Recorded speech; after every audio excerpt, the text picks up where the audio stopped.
Oh, yeah. Check. Check 1, 2. All right, you ready? Yeah. What's up, guys? Welcome back to the 5th episode of the Soko Chats podcast with your host, Ben Soko. And on today's episode, Omar is back once again, the one and only Omar, as you guys know from all the other episodes. And I'm glad. It's nice to have you back. It's good. I mean, It's like, you're the usual. I can almost call you like my co-host at this point, But for those of you, I believe, by the time this comes out, the 4th episode would already be out. So guys, definitely go check that out. If you haven't already, I'll link it probably somewhere on screen. I'll probably, those cards on YouTube, it'll pop up. Definitely go watch that first before watching this. And I did that with my other friend, Anna Thomas. And that was actually a really good episode. We talked a lot about relationships, and it was nice to get a female's perspective on things, because it's nice. You guys always see our perspective on it, and it's good. Like Omar and I, we're always just chilling, having a good time, talking about whatever, and you see it from our perspective, which is, it makes sense. It's logical. You guys relate to it. You guys agree with everything we're saying, or for the most part. But it was nice to switch it up with my other friend and kind of get a female's perspective, and especially when it comes to relationships, that too. And so, guys, please go check that out. That was a really good episodes. Other than that, guys, before we get into anything, like the video, because it truly does help out the podcast. Because, guys, when you like the video, YouTube is like, okay, cool, people actually like this, and they push it out to more people. And actually, this is a small little story.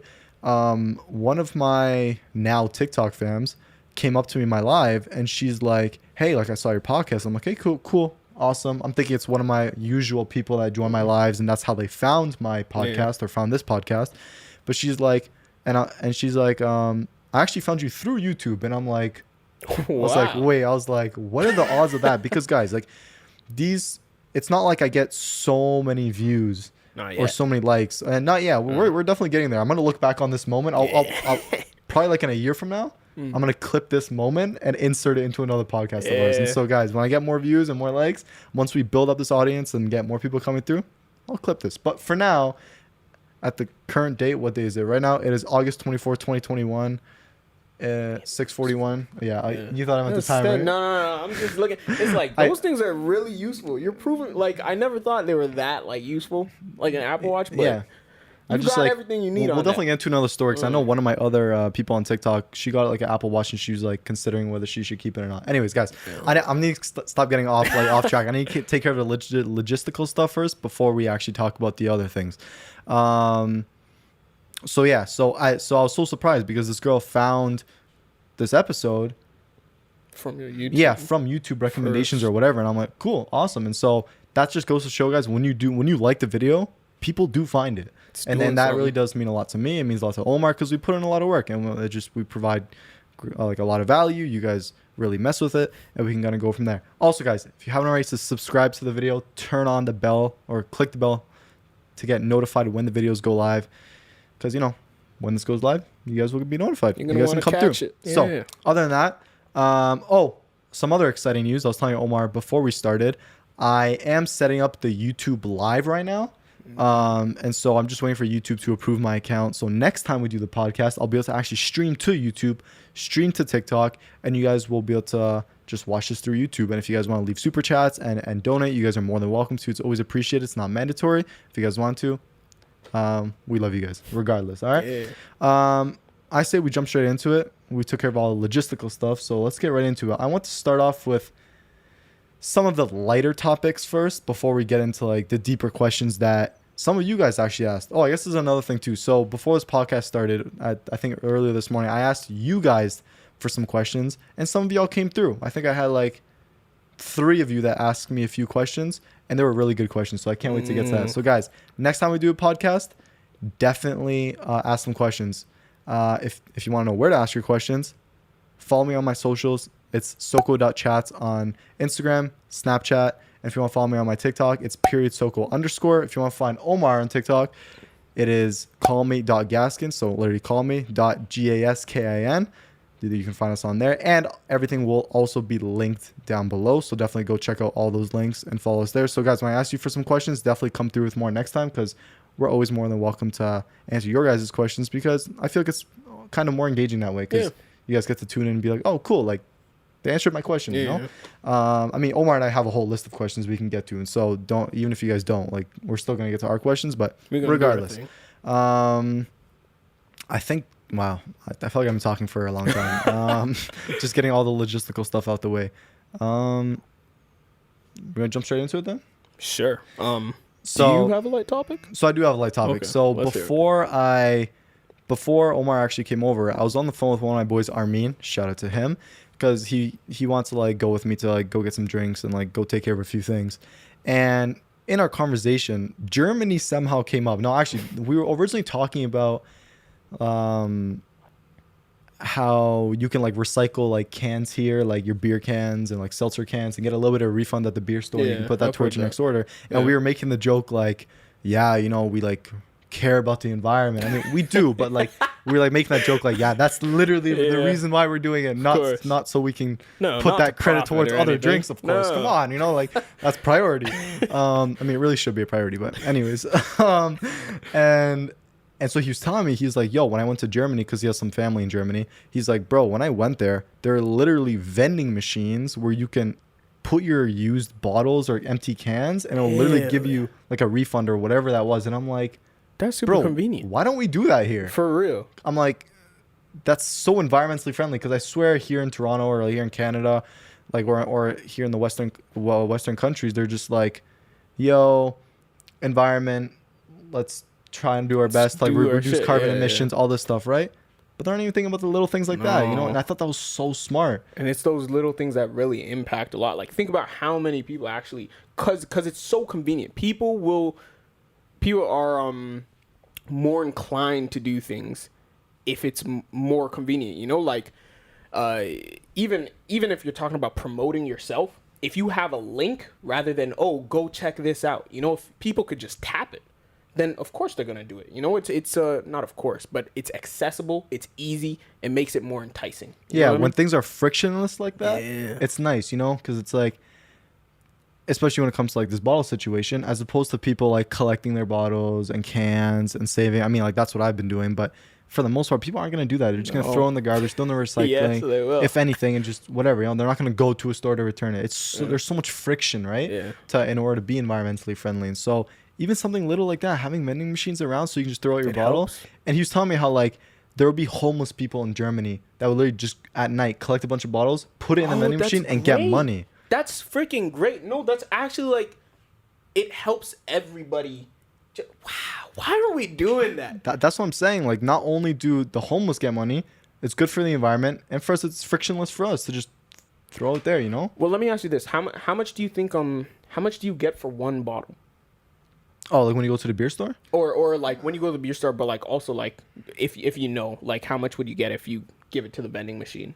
Like, the vending machine itself, like in Germany or wherever else they do it, I'm not sure. Yeah, okay. I know here, like each can is like 5-10 cents. It's really not a lot, but hey, I mean, I probably easily have like at least probably 30 cans waiting, and so like obviously I'm not gonna do the quick math right now, but you know, a few bucks here and there off my next order, because I'm about to go buy more alcohol anyways. So like if I can save a few bucks, screw it. And like it doesn't hurt to just put the cans aside. I mean, for me it doesn't, because I'm trying to get a discount. I'm trying to save some money, you know. So I'm definitely gonna do that. But I don't know, I just thought that was a really cool idea, and I'm like, we definitely need to do some stuff like that here, and can benefit a lot of people now. I mean, like it is like, it's not like a lot of money, but it's like every cent counts if you're homeless, you know, like you should. And that's just a side benefit to the bigger benefit you're right, of helping the environment, you know. And so I just thought that was really cool, and I'm like, I literally told Armin, I'm like, bro, I need to talk about this on the podcast. It's just I just feel like it'd be something interesting, just as an eye opener to what other places can do, or just for you guys to even see what else they do in other countries, you know. Would you ever write a letter to like the MP? No, I've never gotten to the point where I'm like, this needs to happen to my city. I'm not gonna lie to you, that there's so much friction for that, and like the government, knowing how slow the government is, I highly doubt they would even care. Like, they'd be like, hey, thank you for your message, we'll definitely take some time to consider it, and then nothing ever changes, you know. I've considered writing a letter to the, I've heard a lot of people say that, but like, But it is a lot. Like, it's just too tedious at that point. It's like, by the time I even see the results, I might, like, I don't even know if I'm still be here. It's like, is it really That's so worth it? true. Yeah, it's just really extra for no reason, you know? But But it's the way things get done a lot of the time. Yeah. Like, nobody, how else are they going to find out, you know? There Yeah. has to be letter writers. that's true. And there's people who are willing to do it. And Yeah. so kudos to all those people that For real. go out of their way to actually do something like that, You're you know? really helping the rest of us. who Yeah, aren't for real. So willing. yeah, guys, please represent, you know, Yeah. if you're one of those people. And so, hey, oh well, you know. On another note, when it comes to like the whole Germany thing, so there's another thing I want to talk about. Okay. So other than the vending machines, my boy Armin told me, he was like, oh, another thing was like, you need to pay to use the restrooms there. I was like, bro, what? I was like, why, man? No way. How- You mean like in restaurants? So and what stuff? he was the example he gave me, he's like, I went to a gas station and they had their restroom. I don't know if it was like beside, I don't know if it was like inside or outside, but he's like, oh, it was like guarded by something and you need to put in like €1 to go in and use it. And I was like, What? fam. I was like, That's so greedy, and bro. I was like, what? That's ridiculous. You have vending machines to put freaking cans and bottles away to get money, but you won't make restrooms free, like a human necessity. You know, like, Yeah. all right, I'm gonna go piss in your bush. Then I'm gonna go shit in front of your store. Like, Like, what do you want really? me to do? You know, like, What what if I didn't have the $1 on me? You know, like, do you have tap? Like, even then, Exactly. like, why do well, we even? well, like, it's- why are you even making people pay in the first place? It's like you're saying, it's human. Like, everybody needs to do that shit. Why are Yeah. you making people pay for it? It's like, I can't believe I was about to say that. It's like making people pay for water, but they do that. Yeah. So, you know. Yeah. Where's your water bottle? I can't. I get it. Yeah. Resources, but I mean, like, it's I don't know, necessary. it's such a greedy way to make money, you Yeah, know. it And is. I know, what was I gonna say? Oh yeah, I know they did test something like that here in Toronto. I don't know if you remember, but at some points, like maybe I think there was, they had like these portable, not they weren't even like those regular portable washrooms, but it was like a cubicle with like a restroom inside of it. I know they had one, I think maybe in Queens Park. I don't know. They had some across Toronto, and I don't know if it was a pilot project or if they're actually serious, but you had to pay like 25 or 50 cents to use it. But it was like a clean bathroom, like. And like, Okay, so but to be honest, I haven't seen it anymore, and so I'm pretty sure they got rid of it I mean, like, because people were like, "Bro, why am I gonna pay for this?" yeah. Why would I mean, like, even if it's something as trivial as 25 cents? I mean, like, you're not getting me to pay to use a washroom. Like, I know. no way. Right? And so it's like, it's funny because they did test something like that here. But anyways, so that was the second thing, and then the last thing. There's it comes to- another yeah. There's still one more thing. I don't know. Germany is just very interesting. I've actually never been to Germany. Yeah. But my aunt actually just moved there, and so who knows? Moved there, yeah? I might see her one day. Yeah, I don't know why she just had to move there, but hey, Germany's Germany. Apparently, Germany's a nice place to live. How's the language barrier? Like, there's Jeez, I have no idea. Like, I mean, I don't know. I swear she must have learned some German in You would school have or to, something, you yeah. know, in order to communicate. But I heard Germany's actually like a nice country just to chill in and everything. yeah. Actually, there's two more things I want to say on Germany because Armin was actually going off because he goes there like I think at least once a year or something, or once every couple years just to see his cousins or whatever it is, right? And he was just telling me stories. And so the other thing was, he's like, "Yo, Ben, imagine if you just walked into some like residential neighborhood with a bunch of houses." I'm like, "Okay, cool. I can envision that. You know, like even where you live, or even just like behind my building." So I'm like, "Okay, cool." And he's like, "Now imagine seeing like a small vending machine just selling cigarettes," and I'm like, "What?" And I'm like, so they got rid of like probably like newspaper vending machines. I'm not, you know what I mean, like those newspaper machines for cigarette machines. But like I know people in Europe like do smoke a lot more. I know it's very regional. Really? And so Germany know. apparently there's a lot of smokers because if they're gonna have a random vending machine in a residential area selling cigarettes, I mean, Yeah. I don't know. I But just how do they like, how does that work for ages and stuff like that? Like, I don't know, man. I like they probably don't even care enough to like enforce it. Because I know in some places in Europe, it's also more lenient when it comes to drinking. Yeah. Like even in Bosnia, it's like yeah, you're already drinking at like 12, 13, 14, got you know, you. having a little bit of this one brandy that we have is called rakia.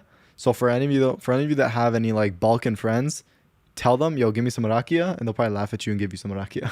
But it's like a very strong brandy that like it's like made out of like plum or something. Like you can just make it in your backyard. It's really sick. It's like it's very unique to the Balkans. Okay. And so people, you know, back home, you know, drinking a little bit of rakia here and there when you're younger. I've actually never had rakia, surprisingly, and I'm Really? pure Bosnian. So, anyways, but a lot of people drink it, and so yeah, people are just drinking young there, you know. And so I feel like a lot of places in Europe are similar, where it's like, yeah, you're 15, okay, have a beer, you know. It's like, got you. But I actually had that question written down.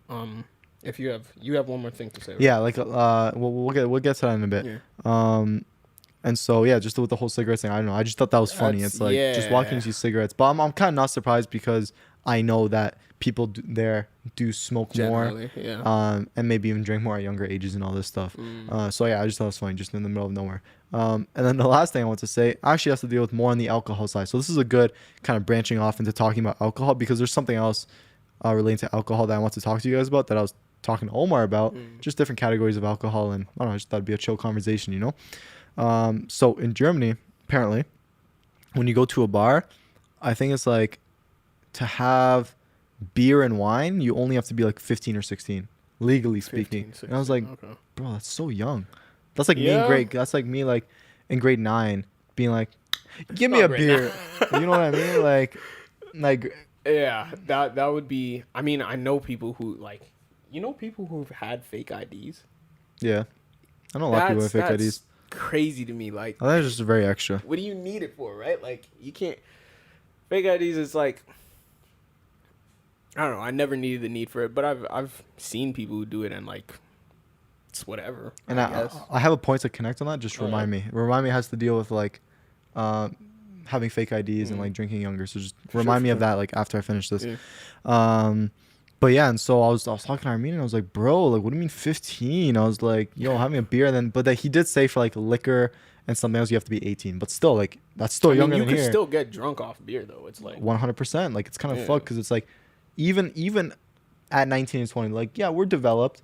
Of course, we still have like, like physically, like we're almost there. Even mentally, like, you know, we have, you know, another like, let's say like a few more years until we're like 25ish. But it's still. But like, imagine people, 100%. I'm not saying it doesn't, you know.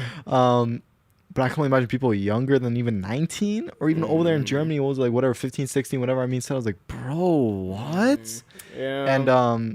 And so that actually transitions perfectly into what I want to talk about just now. Was like, I can't imagine people younger than us drinking that much and getting fake IDs when we drink. It's like, I see it all the time now. Like, I see even like people I know like in Ohio or other places who are 2-3 years younger than me on their stories drinking away at parties. I'm like, bro, I can't even imagine myself. I just started drinking beginning of last year at 18. I can't even imagine some of these grade 9s and 10s like drinking so much, partying, starting to like actually like smoke weed and all this stuff. And I was like, bro, what? And I was like, that's just so extra to me. That's so like that young. And even vaping too, like some grade 8s are vaping. I was like, bro, just all of that. And I'm like, fam, like I just thinking back to when I was that age, I'm like, yo, we didn't. That's not what like, it was around, but no one was like, and I was like, okay, no one did it. But man, well, it's crazy. The question I had was like, how do you feel about the age restriction here in comparison to the age restrictions in some of those like European countries? Because I know like I had an Italian friend telling me that like it was pretty much the same thing. Like who had basically, I mean, not kids, but I mean like older teenagers, or let's say like 15, 14-year-olds drinking, smoking and stuff like that. Do you think that, because the reasoning he used was that, well, if kids are drinking and smoking in high school, then it kind of, you get all that party energy out of your system sort of thing. You know, like high school parties, like, oh, you do shit to get fucked up sort of thing, you know? Like you get that out of your system from high school when you're young. Kind of like a phase, you know? Yeah, like a phase. By the time you're in your 20s, a lot of people in those areas aren't as like, you don't see the effects of what you would think would come of that, you know? Like, because everybody, by the time they get to those ages, they've kind of matured a bit. They're like, okay, I did my shit in high school, but now I'm kind of more chill. I know my limits. I'll do this. Like, you know what I mean? Like, do you think that that's a pro?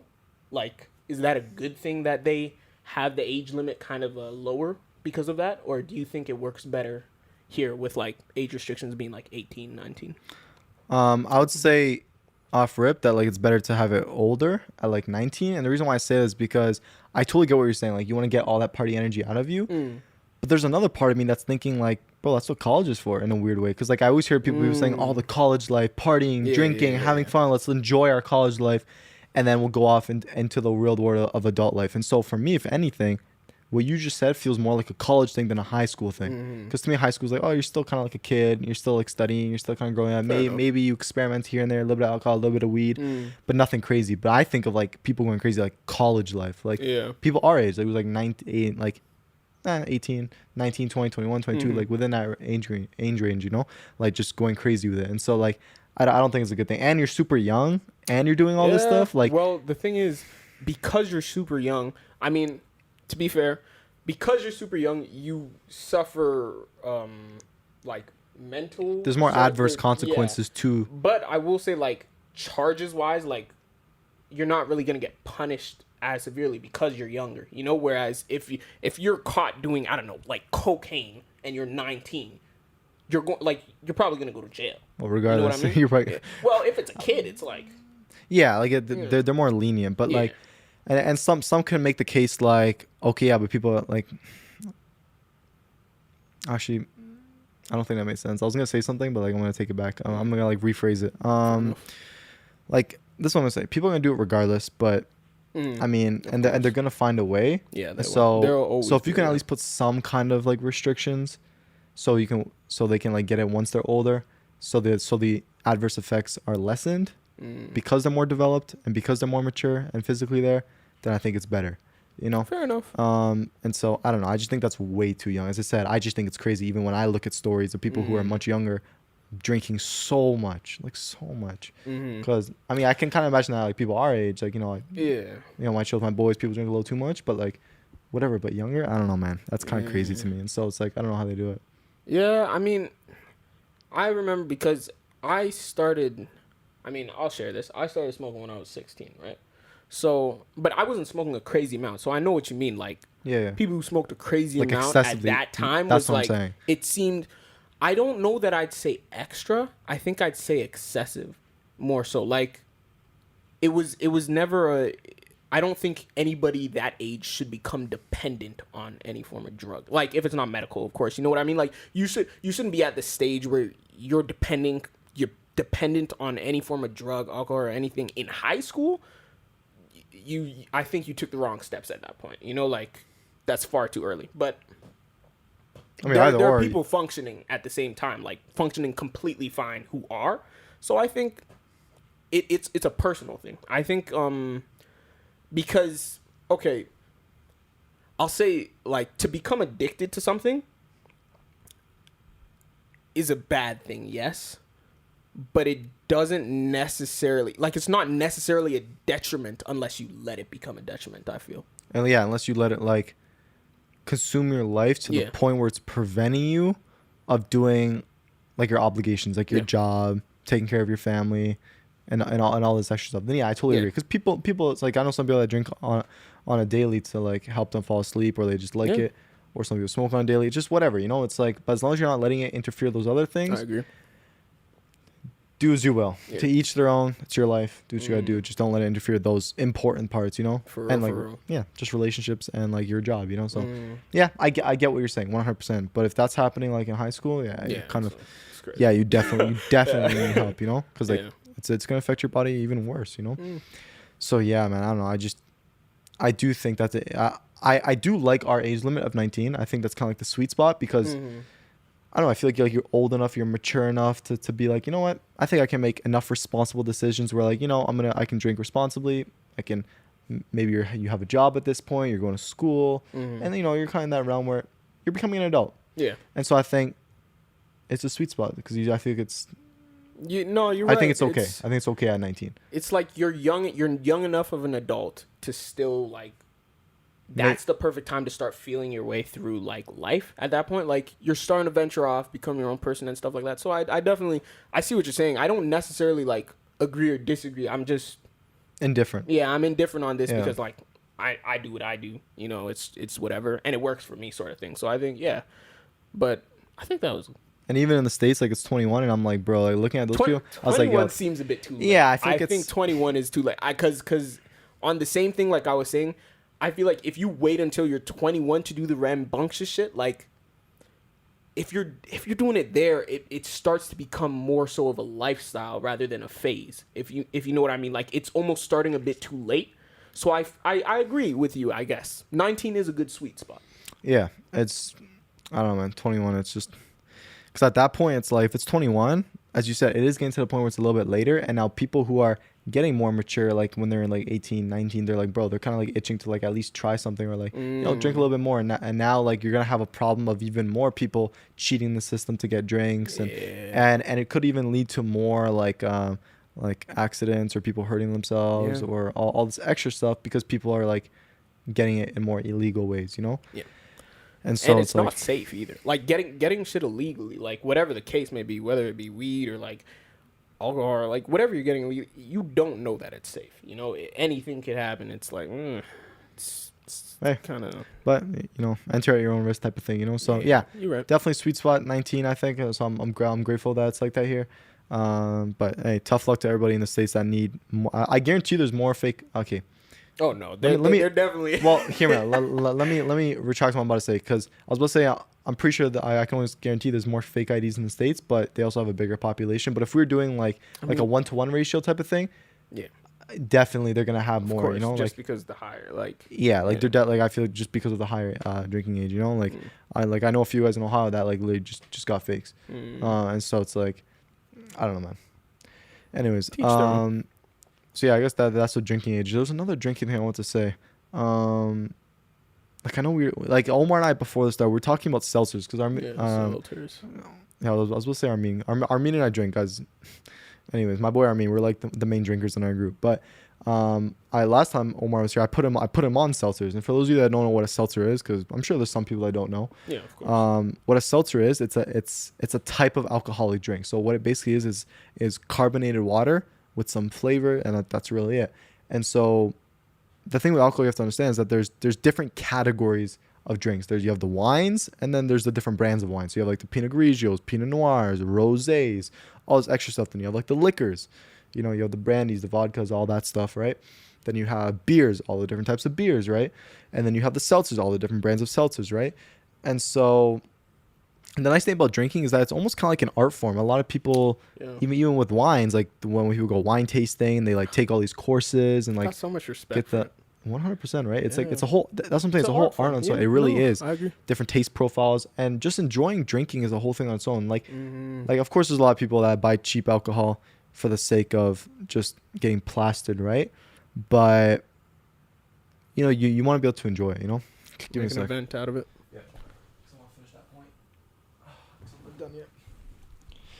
And so yeah, definitely like make an event out of it, right? Especially when it comes to like wine tasting and stuff. And so that's what I mean when I say it's a whole art form on its own, right? And especially with wines, like there's more creativity in that side of things, and like I just feel like because there's more choices of wines than there is liquors or seltzers. I think, guys, because when I go to LCBO, all I see is like 80% of the store wine. Then you have your little seltzer cooler section, and then a little like liquor section. So that's kind of what I'm basing it off. I mean, I don't know those stats. You guys probably search it up, but to me, it just feels more of an art. But even then, even for liquors, there's some really good, like beautiful, like brandies and like just I don't know, it just tastes amazing. Like I know at my stepdad's place, he had like this one. I don't know if it was rum. No, it was whiskey. My bad. It was a whiskey. It was whiskey, but it had like this maple syrup in it. Wow, it was beautiful. It was strong. It was like 40%. But it was 40% alcohol. But no, hear me out. With whiskey? Oh, jeez. Well, because like a lot of vodkas are 40% too, 35, 40%. Like Smirnoff, Bacardi's, like like it's and you guys know if you try it, it's strong. But this whiskey was beautiful. Like, even though it was strong, like the maples was best whiskey I've ever had in my life. I can't lie. Like and like that's whiskey right there. Like I have this one shelf with like a few bottles of alcohol, and there's actually a whiskey bottle in there. I'm not a fan of whiskey, but the short one or so the tall one right there on the left with the on the right with the label is a whiskey. So the one to the left is some like alcohol. I don't know. It's like some creamy alcohol. I don't know actually. Cream. I've never tried it. And then there's like a pumpkin one that tastes like pumpkin. I'll show you it after actually. But yeah, y'all. And so what I'm trying to say is that there's so many different ways to make alcohol in a way that's enjoyable. And so especially when you can treat it responsibly and just enjoy the drinks and the vast majority of them, it's cool. Like it's a nice little experience, especially when doing it with friends. And so coming back to like the seltzers, my favorite thing is seltzers. And you guys can experiment. You guys can try some beer, try some wine, try some different whiskeys, champagnes, all this stuff, right? And find the thing that you like, because all of us like different stuff, you know, all of us like different drinks. And once you have your go-to, just buy that and enjoy it, guys. If you're obviously at a party and you just don't really care, buy the cheapest bottle of Bacardi, Smirnoff, and just go with it. But if you really just want to have a good time and enjoy the drink, then experiment a little bit. Experiment responsibly and pick the one, right? And guys, no underage drinking, right? I'm not promoting underage drinking. No, we are not. We are not promoting YouTube. We are not promoting underage drinking. And I explicitly said that sentence just so I don't get demonetized. Okay. If you're of legal age, then you can buy your alcohol, smoke your weed, or whatever it is. Okay. But yeah. Anyways, try these different drinks. Once you find the one, go. So for me, I stumbled across seltzers because one, I don't like liquor like that. I don't really like all the other wine, not really my thing. Rosé is actually really good. The one thing I don't like about wine is that it's very harsh. If you ever had wine harsh, what? So let me expand on that. There's different types of wines, and some are less harsh than others. So what you probably tried could have been less harsh, or maybe you just it was. And when I say harsh, these are dry wines. Okay, there's dry wines, and I believe is it just dry and wet? I think that's really the verbiage they use, dry and wet. So I think I've heard that. Yeah. You may have had a more like wine that's more on the wet side and more fruity than dry, but who knows? Like I don't even know what you're drinking. But the only reason I say that is because to me, whiskeys are really hard, or like let me say, it's because of the alcohol content. Right? Wine is like a whole category on its own. Like that's separate. Like liquor is strong because it's like because they usually have between 30 to 40% of alcohol in it. Yeah. And so. Yeah, so that's why it's strong. But like with certain wines, the more dry it is, the more like I don't know. For me, it's like scratching my throat. It's like it doesn't go down smooth. It's just gross to me. But I did. My boy Armin did put me on rosé, which is probably one of like it's wet, it's fruity, and it's very like the smoothest wine I've tried. Like it just goes down easy. It was actually nice, really nice. And so I definitely and things I haven't had it since he let me try it that one day. And so I definitely need to get it again. Beer. Not really a big fan. Heineken is pretty good, but I wouldn't go out of my way to get it. Definitely. But seltzers, just something about seltzers because seltzers is low on calories. That's not the main reason why I'm getting it, but that's part of the reason. And it tastes nice. It's not harsh because usually those cans are 5% cans. They're perfect.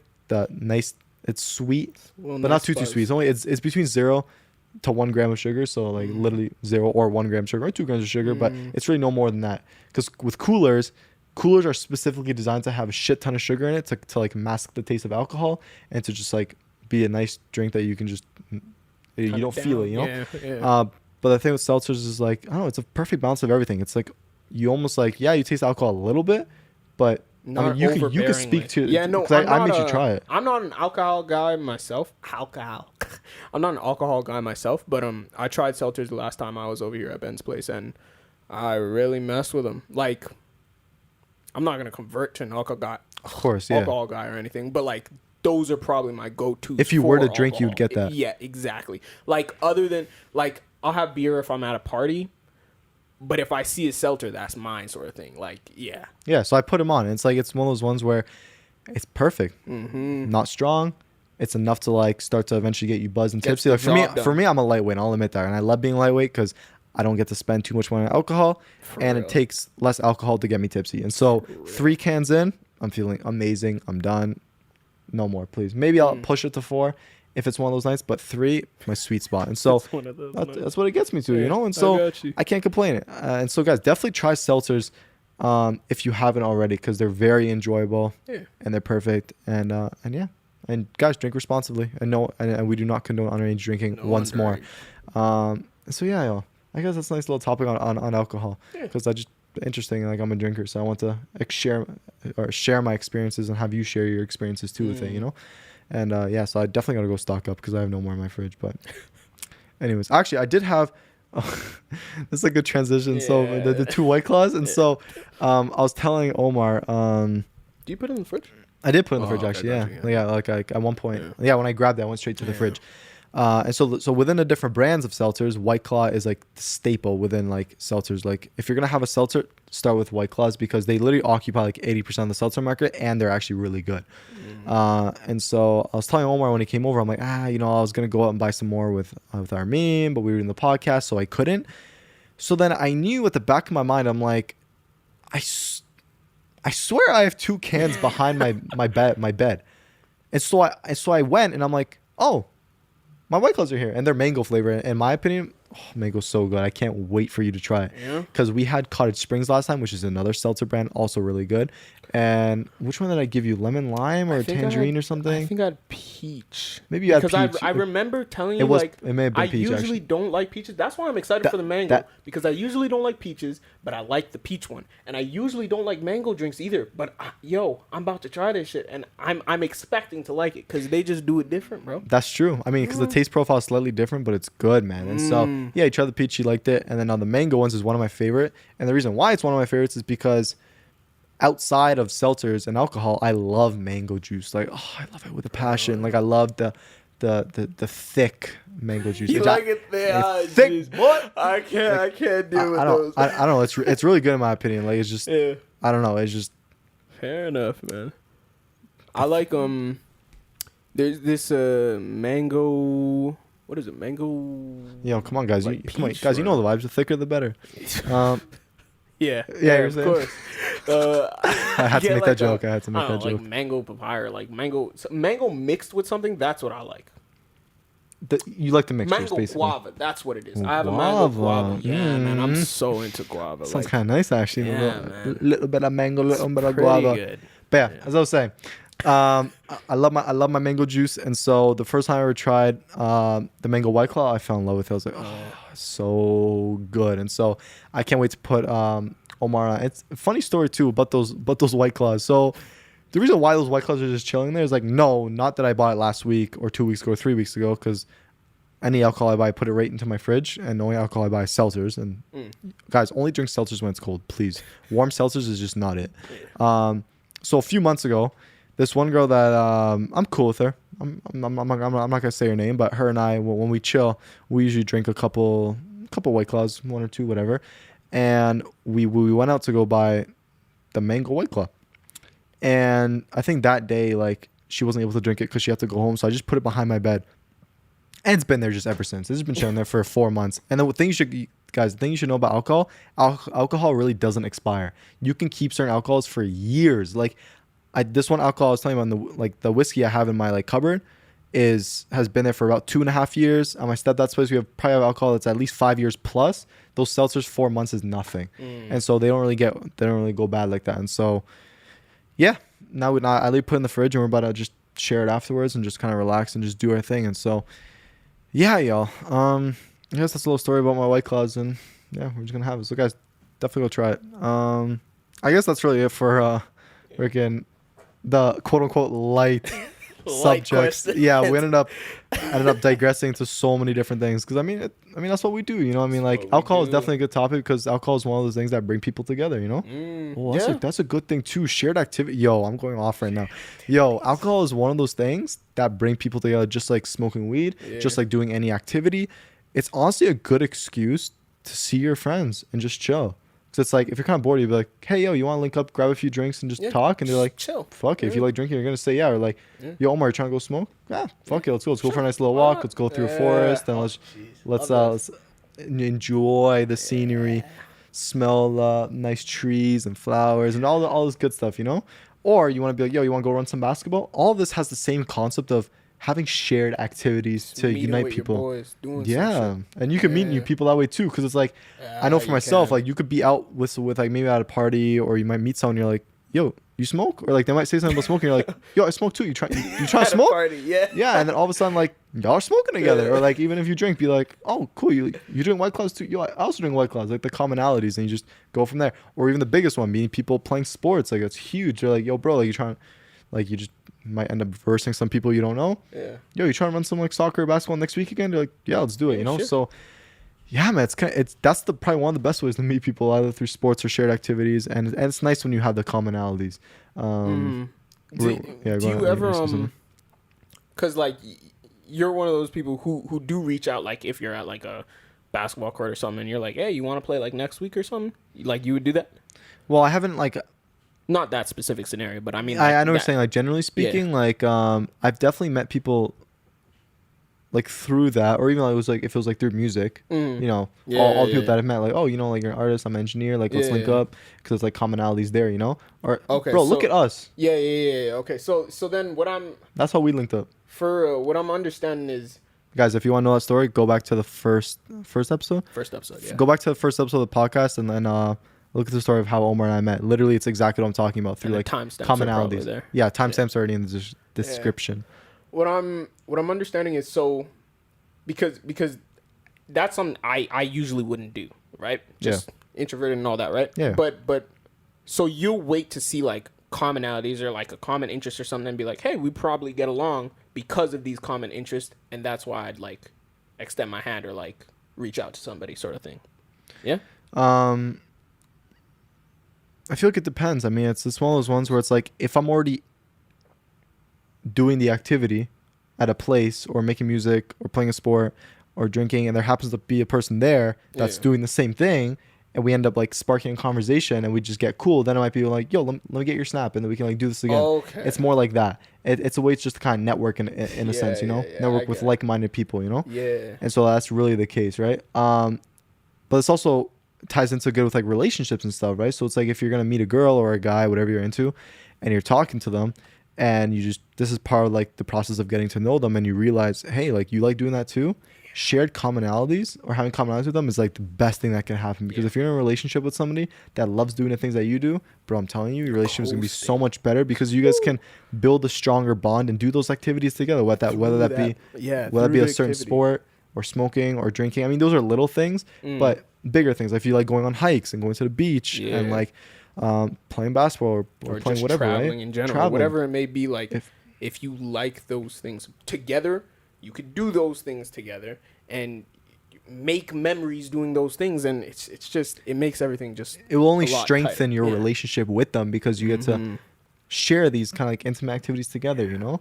And drinking is just part of it. If you guys like drinking, cool. You get to have nice. You kick back, have a couple drinks, watch a movie, or even smoking, whatever, going for a walk. So guys, look out for that because your life will become that much easier. I mean, I'm not saying like you can't be in a relationship where you don't have commonalities, because there are people like that, and you can still live your own independent lives and come together intimately and romantically. That's fine. But if you can have a person that has some commonalities, and you can like kind of like vent through your potential options and find people that have those shared activities, then I don't know, I feel like it just makes everything that much better. I truly, for real. But on that, are you gonna say something? Go ahead.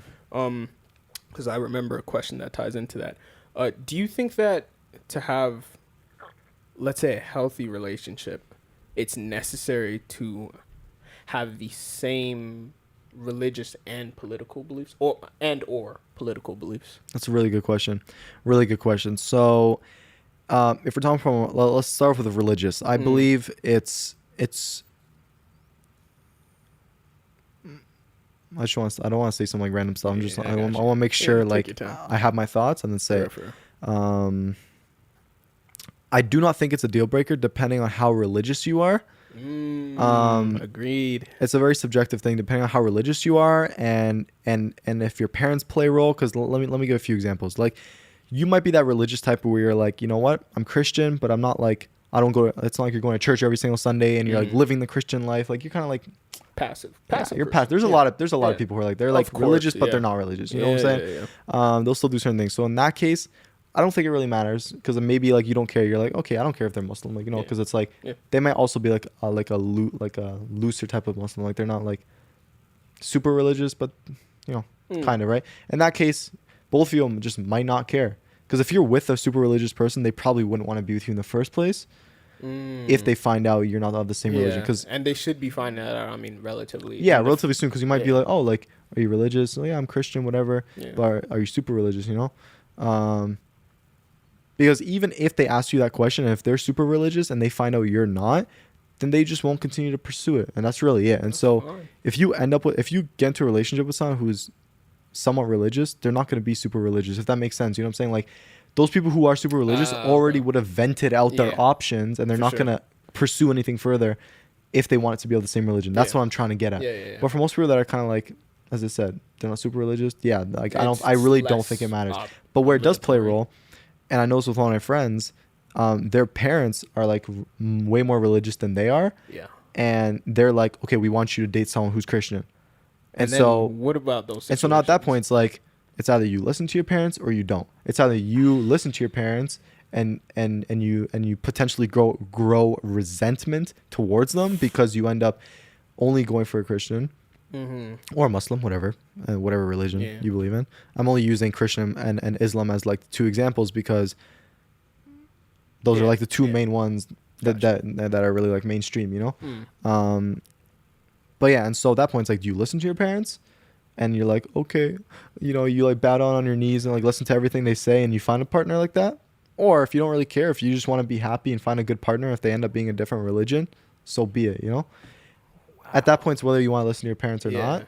I personally do not think they should have any say in who you date, in the sense of like religious wise, you know. It's like, if they can maybe like help you vent out certain people, like I don't think that person's good for you, and give you like a logical explanation, like, okay, they have this shortcoming or that insecurity, that I totally understand. Your parents can help you out in that sense, but I don't think they should have any say like from what background or what religion. If they are a good person and they make you happy and they're fulfilling, it's a healthy relationship, that's all that should matter between you and that person.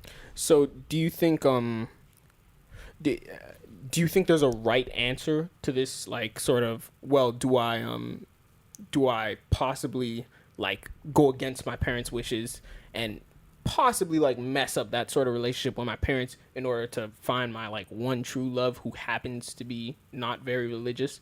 Do you think that's okay to like go against your parents? Like, because I guess what I'm getting at is I've been running this scenario in my head, like, you have a lot of people, they prioritize their relationship, their romantic relationship over all else. It's like, well, that's my partner sort of thing, you know?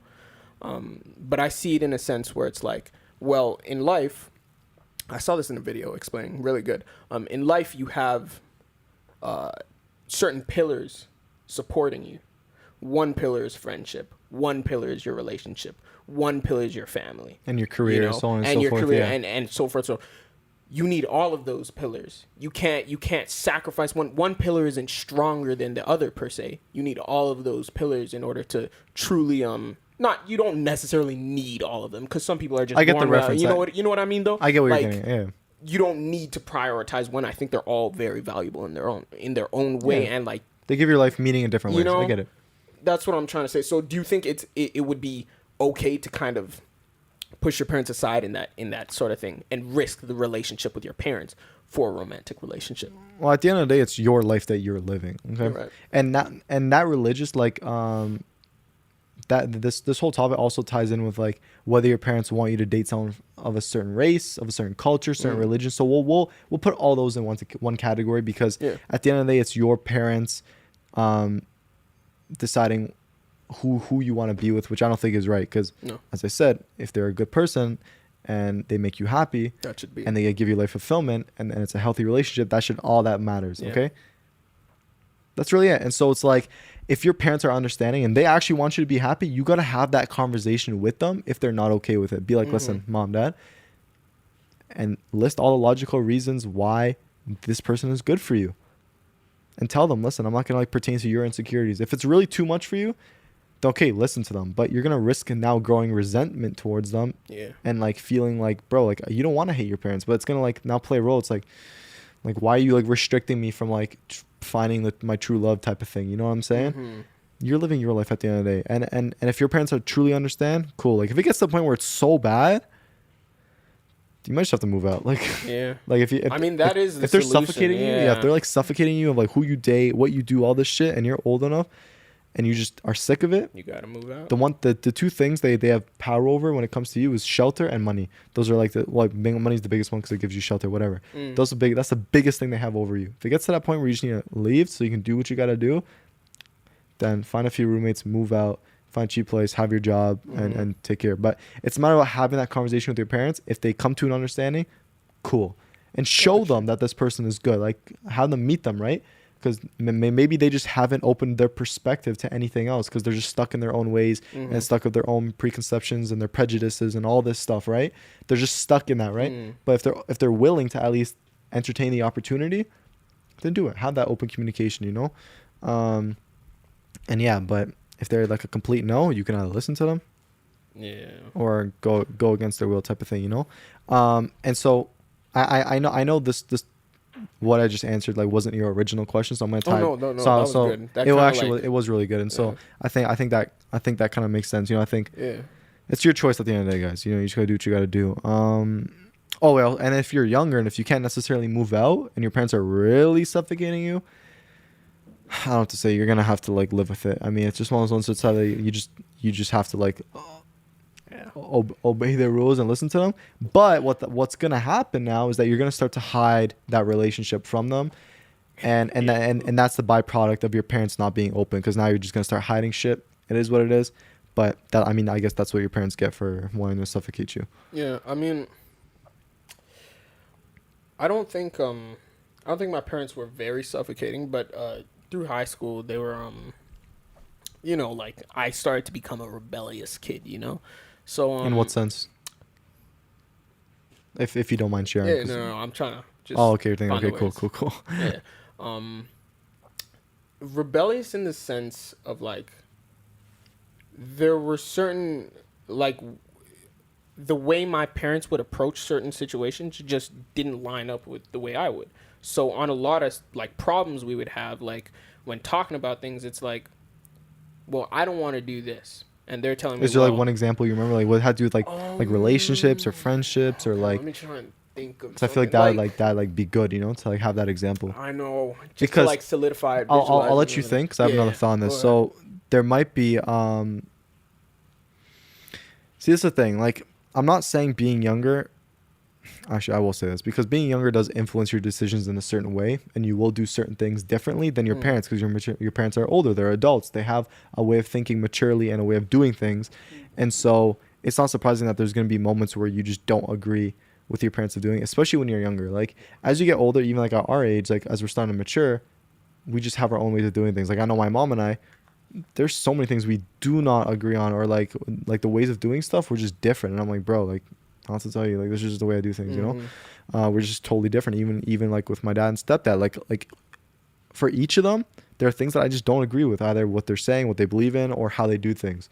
You know, obviously I might have some more commonalities with my dad than my mom, or, you know, it's all subjective. It all depends what we're talking about, or like what the opinion is, or what. But I would like to think we're old enough and mature enough to like make our own smart decisions and form our own opinions and ways of doing things. And we're still open to new opinions, of course, and new ways of doing things. If you can prove me wrong, 100%. Prove me wrong. But for the most part nowadays, I mean, especially when it comes to like my mom, there's certain situations where like, yo, low key, I know I'm actually right. Like it has nothing to do with me being younger. Like it's just like we're just. It's the stuff I preach. Like guys.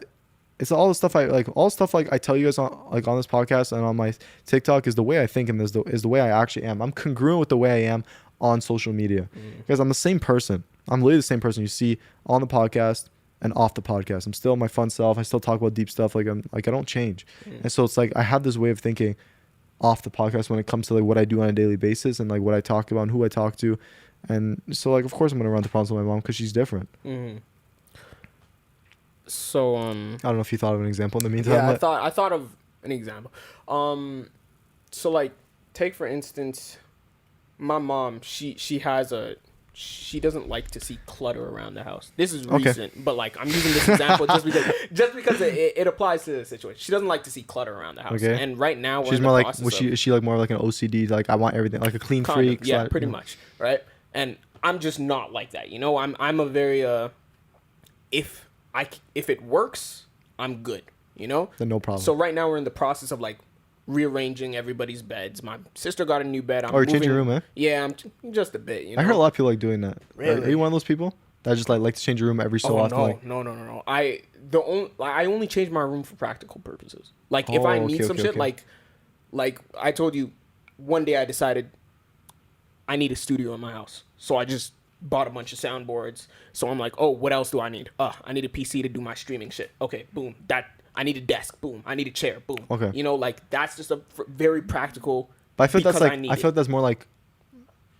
What I mean is like that's good too. What you just said. I feel like that's more like populating your room with like extra stuff in it as opposed to rearranging. I was talking more of like the rearranging. Like look, my room right now. You go in there. Yeah. I move my bed to this wall. Move the desk on. Like if I just flipped my bed on my desk. That's what I'm talking I don't about. do that a lot. Like A lot. yeah, So no. you do it. No, I don't. I I mean, don't, I okay. do it.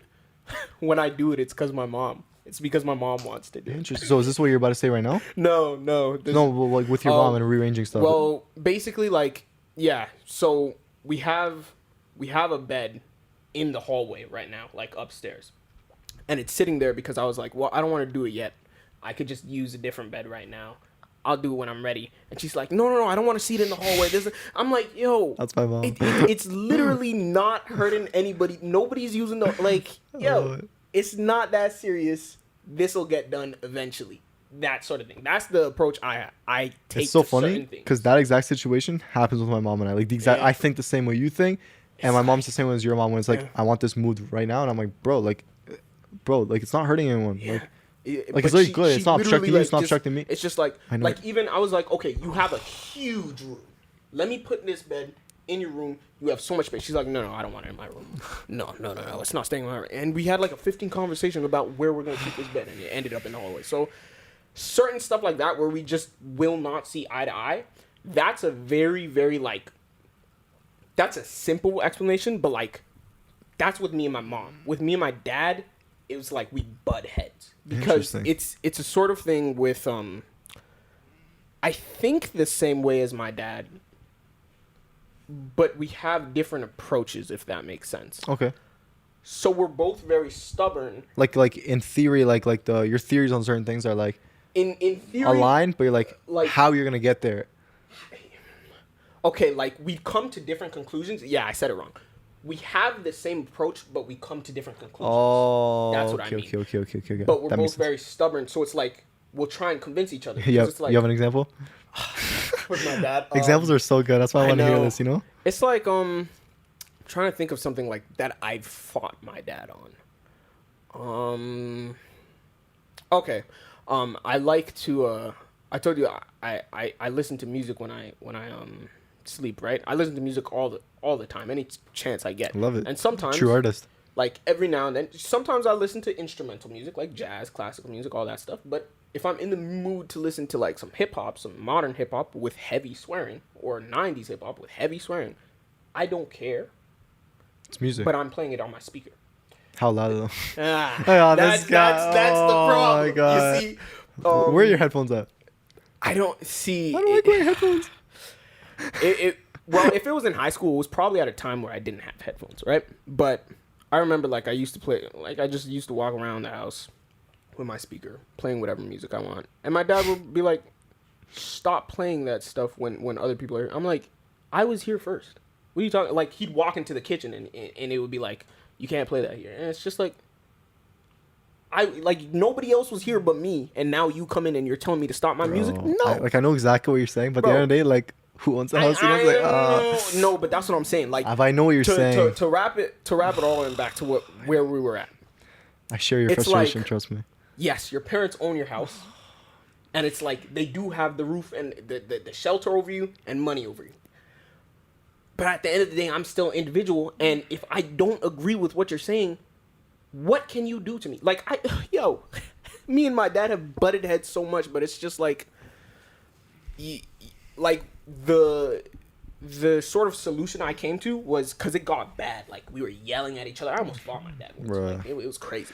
But the solution I came to was, you know what? I'm gonna walk away from the situation. I love if that. I'm too heated, I'm gone. That's such a mature thing to do. You got to. Sometimes you have to be the mature one in the situation and just walk away because some people are just too stubborn. It's not gonna get through to them at that particular moment. If you're in a heated discussion, fine. It's not working right now, I'm gone.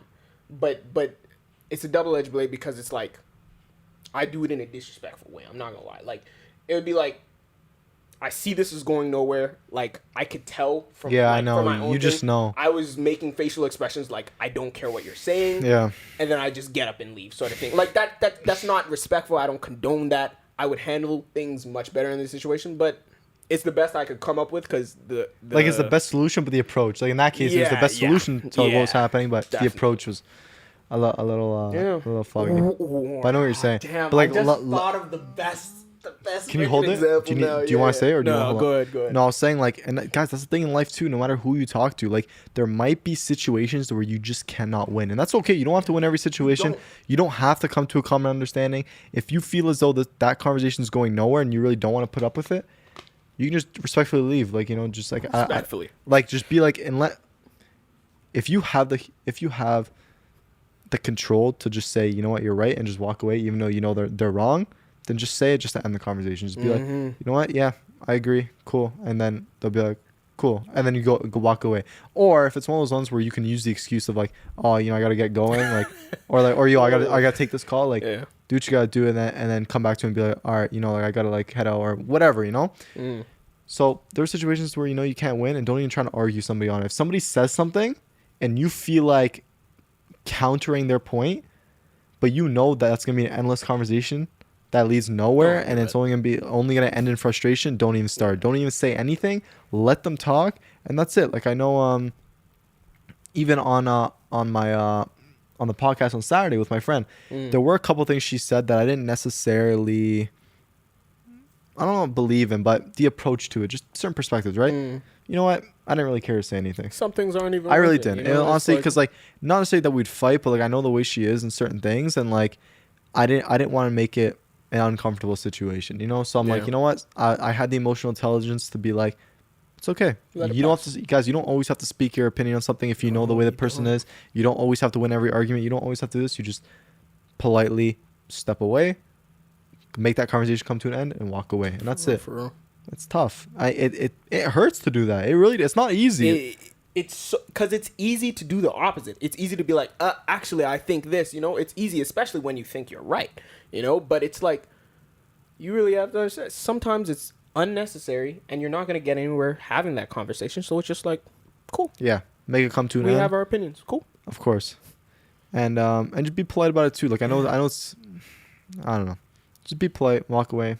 So just guys, recognize when you're in one of those situations, and then make the right call to walk away, or not say anything, whatever you feel is best, you know, and just take it. Almost sometimes you gotta take the beating. I did that with my dad a couple times. Not like guys, not physically speaking, like verbally speaking, you know, like just take it and be like, okay, yeah, cool, just I get it through it and then go do your shit. Right, and don't look like you're disrespectful. I know, like you were saying, that's one thing. Just don't do that. Yeah, just be like almost.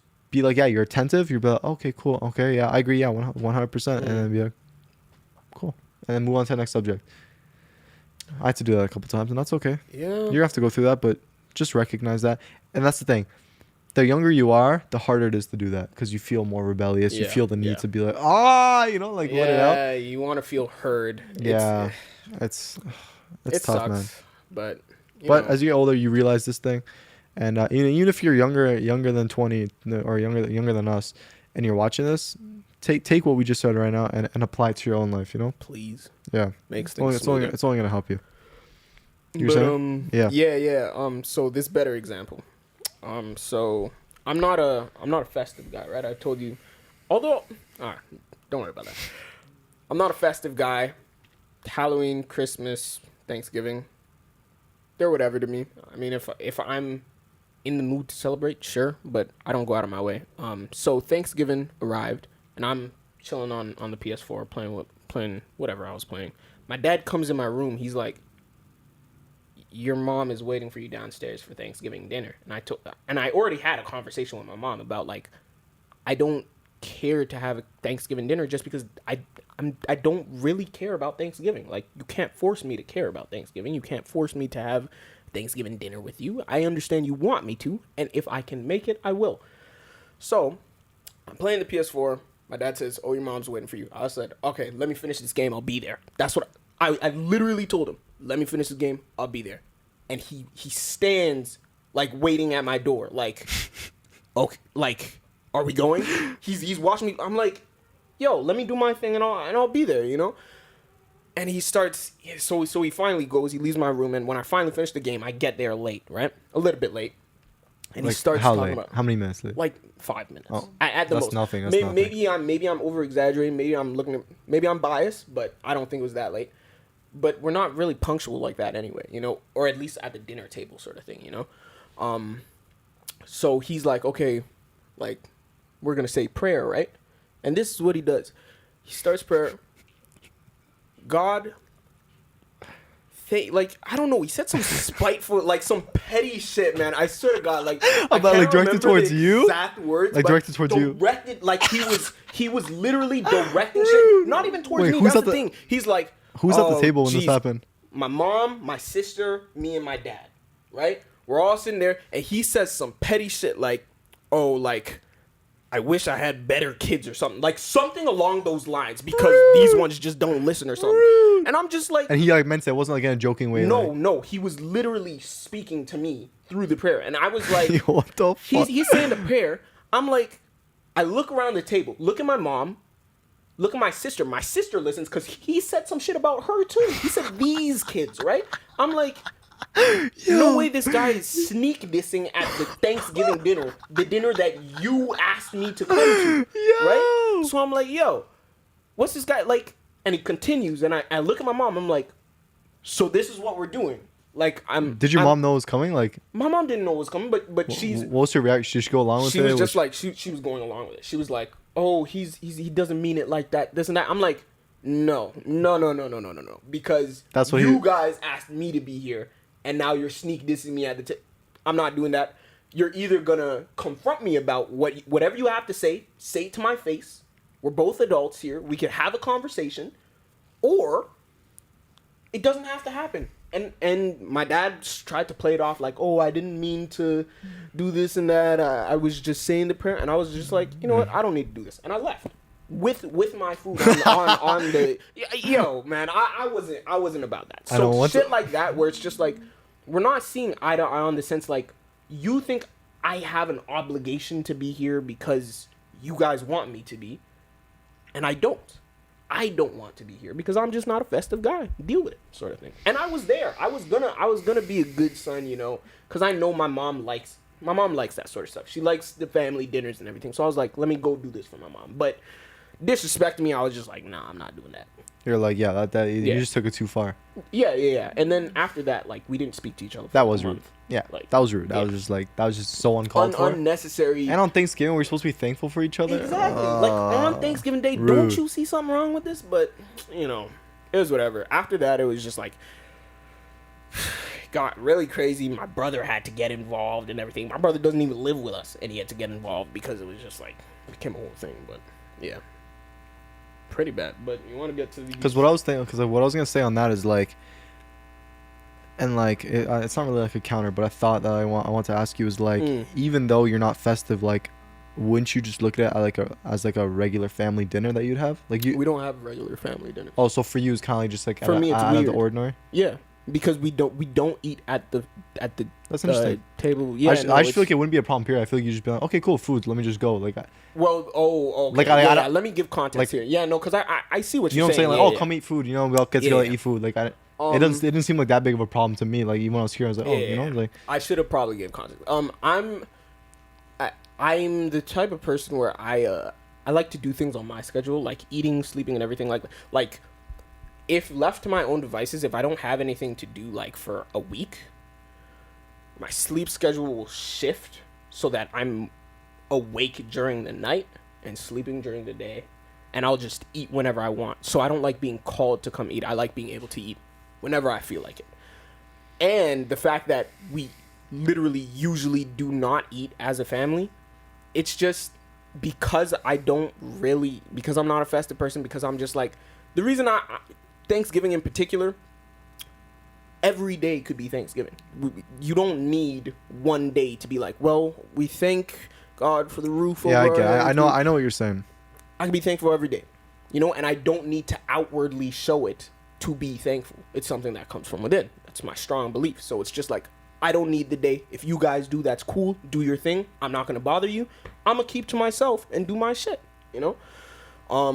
But yeah, I didn't see the point, but and you wouldn't even do it even if it was gonna like make them happy? Well, I was gonna do it. That's why I showed up to the dinner. But after he started sneak dissing me it in was prayers, a bunch it of was BS. just like, all right, yeah, fuck that. You know, no. No, I mean, because at least I try. At least I think I try. and they know you're like that, right? Where it's like, no, I'm like what? like everything you just told me in the sense of like, yeah. you're not a festive guy, living with you know. them. They see me like, they know. But have what you I'm actually like. told them though? Yeah, we've had this conversation. I told them even before, like, I'm not a festive guy. I don't like Thanksgiving dinner. I actually have plans. I think I had plans that day and they got canceled, and that's the only reason I was even able to show up at the dinner. So I was like, okay, everything worked out. Let me finish this game. I'll go. You know? Yeah, your mom just wanted all you guys to be together for the day. That's what she likes, and I can't blame her for it. I get it. It's a family thing, you know. Fine, fair enough. But like at the same time, it's like if I don't necessarily like family dinners, I'm not gonna be inclined to show up to all of them. You know, it sucks, but it's what it is. Fair enough, man. Yeah, fair enough. But you want to get to these questions? Yeah, I think that's it for the other stuff. Yeah. So guys, we're gonna get to your guys' questions now, and we had a few good questions actually. And so as I was saying, guys, if you guys want your question to be answered in next week or in a couple weeks or whenever we do the podcast again, I'm gonna ask you guys for questions on my Instagram, Snapchat, Discord. Feel free to ask a question. So if you guys, as I said, if you guys want to follow me on there, it'll be linked down below. All right. So we'll start with this question. So this is from my boy Austin. If you could bring back anyone who has died, like anyone who has died, why would you bring them back? Or who'd you? Wow, I totally butchered that. Anyone who let me properly say it. All right, I feel like I just butchered that question. All right. That's such a hard question. One person. If you have to bring back anyone who's died, who would you bring back and why? Okay, yeah, I said it right. Yeah, okay, cool. I feel like I butchered the first time. I felt like I was just like the way I said it was just weird, you know. You want to start with this one? I'm thinking. Exclude family. Yeah. Okay. Fair enough. I think I'd bring back James Brown. Yeah. I want to perform with him. That'd be so sick. Yeah, that would be give me some background on James Brown, because I don't really know him like that, you know? He's part of the... He's one of, like, the people who really pushed out, like, funk music. Like, a very particular style of funk music, because funk is a broad term. But, like, a specific side of funk, like, that's all. What is James it? Like electronic funk? Like... No, not electronic funk. Like, I feel good. Yeah, that's all James Brown, bro. He also did like R&B and soul, that sort of stuff. But yeah, one of like my biggest inspirations in terms of performance. Like, he was a performer through and through. He the thing is, this guy, he just had a natural, like, distinguished voice. So it's not as if he could sing, but people liked his voice a lot, and he was just feeling shit. Like, he's great. He's great. But yeah, I want to perform. Was he like a 40s, 50s like type of guy? Like, what era did he fall into? What era? Probably off the top of my head, I'd say like around the 60s. He was probably around the 60s, around the 70s. I know he probably died by the time we were born, but not too long before. Like, probably 60s, 70s maybe. Yeah. That's cool. That's really neat. Don't quote me on that, because I'm not good with times per se. That would be awesome if you could perform with him again. Man. That kind of reminded me of like wanting to perform with someone who's passed. A few years back, I say a few years ago, it was probably like, when did I go to Vegas? I went to Vegas when I was in... Oh my God, when did I go to Vegas? I only ever been to Vegas once. I went to Vegas once with my dad. And obviously not for the reasons that you guys are thinking, like freaking going to a casino and fucking going to strip clubs. Like, nah, none of that. It was very purely from like an artistic standpoint, bro. Vegas is beautiful. Yeah. Architecture, the inside of like the hotels, the designs, like the attractions, like, bro, it is honestly such a nice place just to go and walk around. Yeah. Like, we had a packed schedule from Monday through Friday, doing so many different things. We stayed in the Venetian.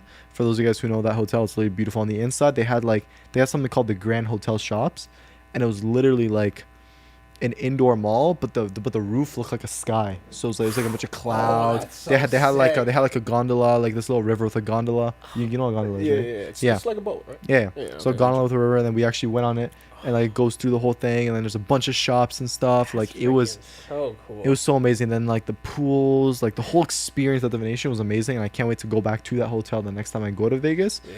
And it's just a whole experience as a whole. I can definitely get into it like another time, but the main point I was trying to make was, well, what was the main point I was trying to make? Oh, okay, sorry. No, I remembered. So one of the nights we went to, I think we went to MGM, which is one of the hotels, and they also have like fights and stuff there. Like a lot of these Really? like boxing matches and stuff take place in That's Vegas kinda at different hotels, because these hotels and stuff are like huge, Yeah. like enormous. Like the whole campus is big. And so we went to go see a Michael Jackson show. Wow. Really? Wow. You saw Michael Jackson? So, well, Damn. no, he wasn't alive, but this Oh. this is what I'm trying to get to. Oh, So okay. because this was cool.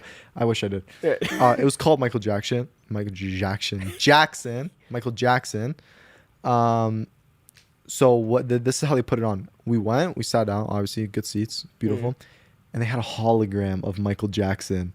They had, I swear on my life, guys, it was a hologram of this man dancing. It looked so realistic. They had like the other dancers dancing with him. All of his songs were playing, like beat it, beat it, beat it, beat it. You know, like it was crazy. Like all the whole experience. You see him dancing. They were playing all his OG songs, all the backup dancers, and like it was one of the best performances I've ever seen. And so, like, you guys definitely need. If you ever go to Vegas and they still have the Michael Jackson show, go watch it. It's phenomenal. So that reminded me of you wanting to perform with him. Imagine if you get to perform with a hologram of him. That would be pretty sick too, actually. And just watching it back, like it was, bro. That would be pretty. You guys need to experience some shit like that. And I swear they may have done the same thing with Tupac. Like I swear I saw like a video on Instagram of like. I mean, I don't a see why they hologram wouldn't. Tupac. Because the only reason I don't think it could work with James Brown is, well, I don't know what goes into holograms. So I don't know if they use the actual footage of like. No, I think they use actual footage of him dancing, and then just maybe all of his footage of him dancing just almost like Just projected kind as a hologram. I don't know, man. It was like it looked like realistic. Like it was well done, so well done, and like you literally thought Michael Jackson was there. Like it was crazy, and like. My God, like, and this was probably like 5-6 years ago. I don't know when it was. Let's just say 5 years ago. And I'm like, wow, like, it's an experience I won't forget. Yeah, guys, definitely watch it. So like, that's what I was gonna say. Like, you can would be sick. Like, you can like perform with them as a hologram. And I'm sure they're gonna make that more mainstream, like with having holograms of different artists. I mean, do they like, was anybody performing with Michael Jackson? Yeah, there was a bunch of backup dancers. Like it was a whole like production, and it looked amazing. Like him, and then just all the other backup dancers just going crazy, and then you'd have like girls walking up the aisle dressed in like certain things, and like it was amazing. Like the production was phenomenal. It was like, what an opportunity. Like, so if you ever get a chance, definitely go like if you can see like any of these artists on hologram, especially that Michael Jackson one, if they ever have it here, go. Yeah, no, that's definitely something I want to see like before I die. I didn't know that was a thing, but now that I do, like, it's fucked, fam. That's something I gotta so see. Sick, so sick. But yeah, man, I guess it's time for me to answer the question. If I had to bring back somebody. Honestly, I think I'd have to bring back Albert Einstein.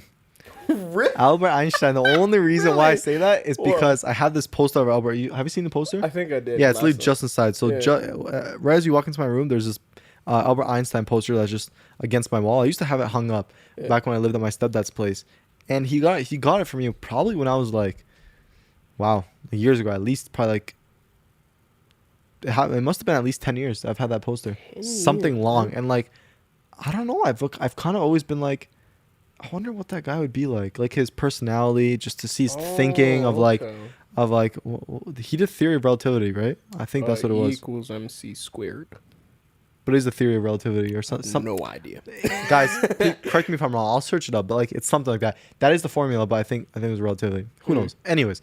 I've been having that poster, and like I feel like I'm so associated with him now, like 'cause I just see him. That I'm just like, bro, I feel like this would be so sick, and I just want to see how he like thinks about things, like logically speaking. Like, I wonder if you take the more like more mathematical approach, or just in general, he's just exploring his IQ to see his way of thinking and just see if there's any similarities and like just see the main differences and just kind of pick that guy's brain and just see how he feels about certain things, or even like things that we talk about. Just ask him those same like questions to be like these sort of situational things. Like, what would your approach be in this situation? You know, I definitely see what you're saying. I mean, like, didn't Einstein have Asperger's or something like that? I have no idea, to be honest. But I remember hearing that there's, I don't know if it was him or just people with really high IQ. I don't know which one it is, but I remember one of the two, like, they don't really interact with people that often. Like, they're very shut off, or they just work very differently. Like, their minds are just like, something about if you're like a genius like him, it's like talking with like ordinary people. We'll use heavy quotation. Ordinary people. Like, it's people have lower boring, IQ. You know, like, it's like you can't talk about the things that you want to talk about because he's obviously interested in like that relativity theory or whatever the case may be. All the mathematical stuff, you know, he really wants to get into. So talking about some of the other stuff might just like bore him or something. You know what I mean? Like, but I don't know where I heard that, and that's just like I don't know, but I get you. It would be interesting though. That is an interesting topic on its own, like talking about like IQs and stuff, because it's like I get what you're saying, because they just don't vibrate at the same frequency as everybody else, you know. There you it's go. like, and at the same time, I don't know, it's very interesting. I've always wanted to take a proper IQ test, because it's like I know. I was actually thinking about that because I obviously have online tests and stuff, and like from the ones I took, it says like 140, which is like high. And hey, I'll take. If I'm 140, I'll take it. Listen, my mom could be lying. I don't know, and maybe she could be biased, but she's like, you know, you have a high IQ, and I'm like, do I actually? I don't know. Like, I like to think I'm like a pretty smart guy, you know, but like I don't truly know. You know what I'm saying? So I actually want to take a proper IQ test one day. But how? Like, what is a proper? Bro, I don't even know. They just put you through a bunch of different tests, like the way you process and logical things, and the way you answer and how you answer. Like, there's a lot to it, and it's just a bunch of questions, and then they determine your IQ. You know. Yeah. And so that would be really interesting just to find out. You know, to see like a more accurate representation. You know. I really don't know either. Like, I don't think I've ever taken like a online test, just because I don't know.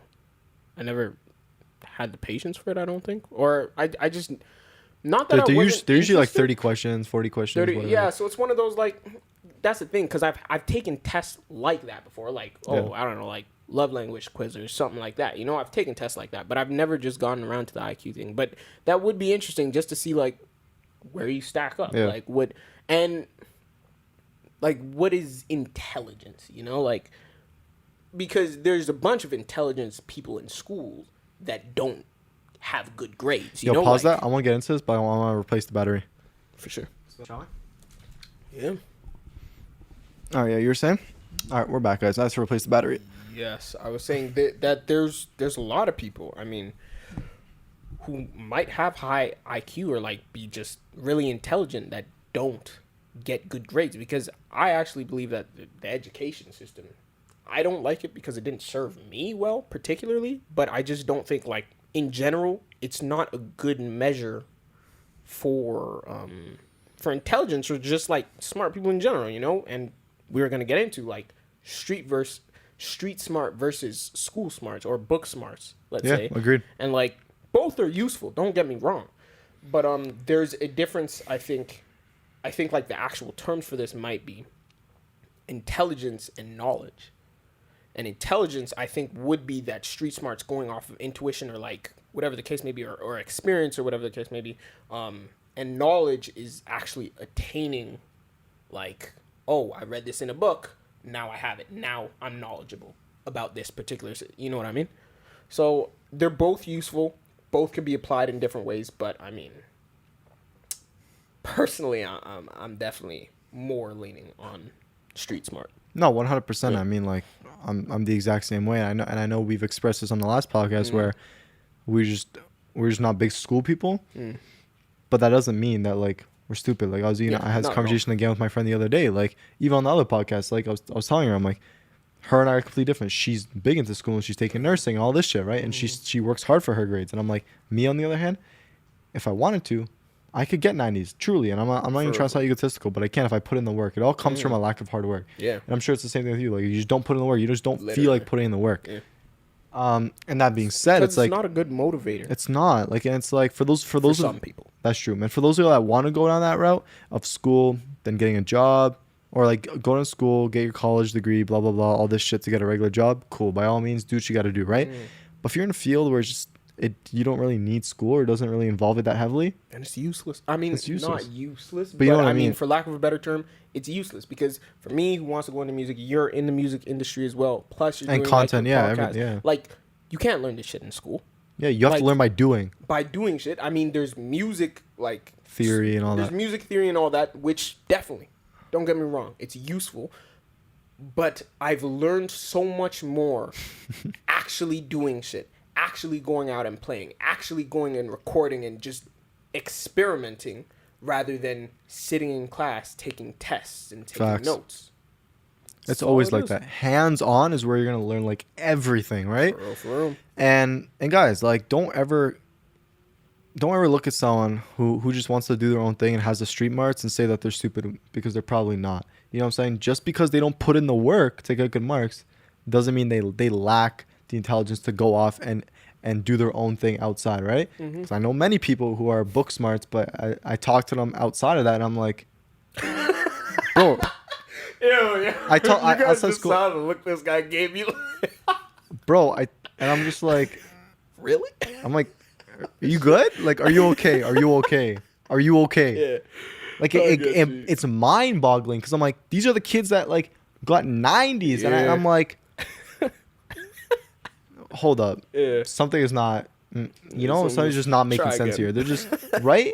And they just haven't experienced life. They just don't have the street smarts because they're so like to themselves, haven't been exposed to a lot of things. Yeah. And like, this is what I'm saying, guys. Like, it's, oh my God. Don't ever judge anybody that's not good in school because they just don't get the marks. Because I'm telling you, they're probably putting that time and energy into something else outside of school or being exposed to more things or whatever it is.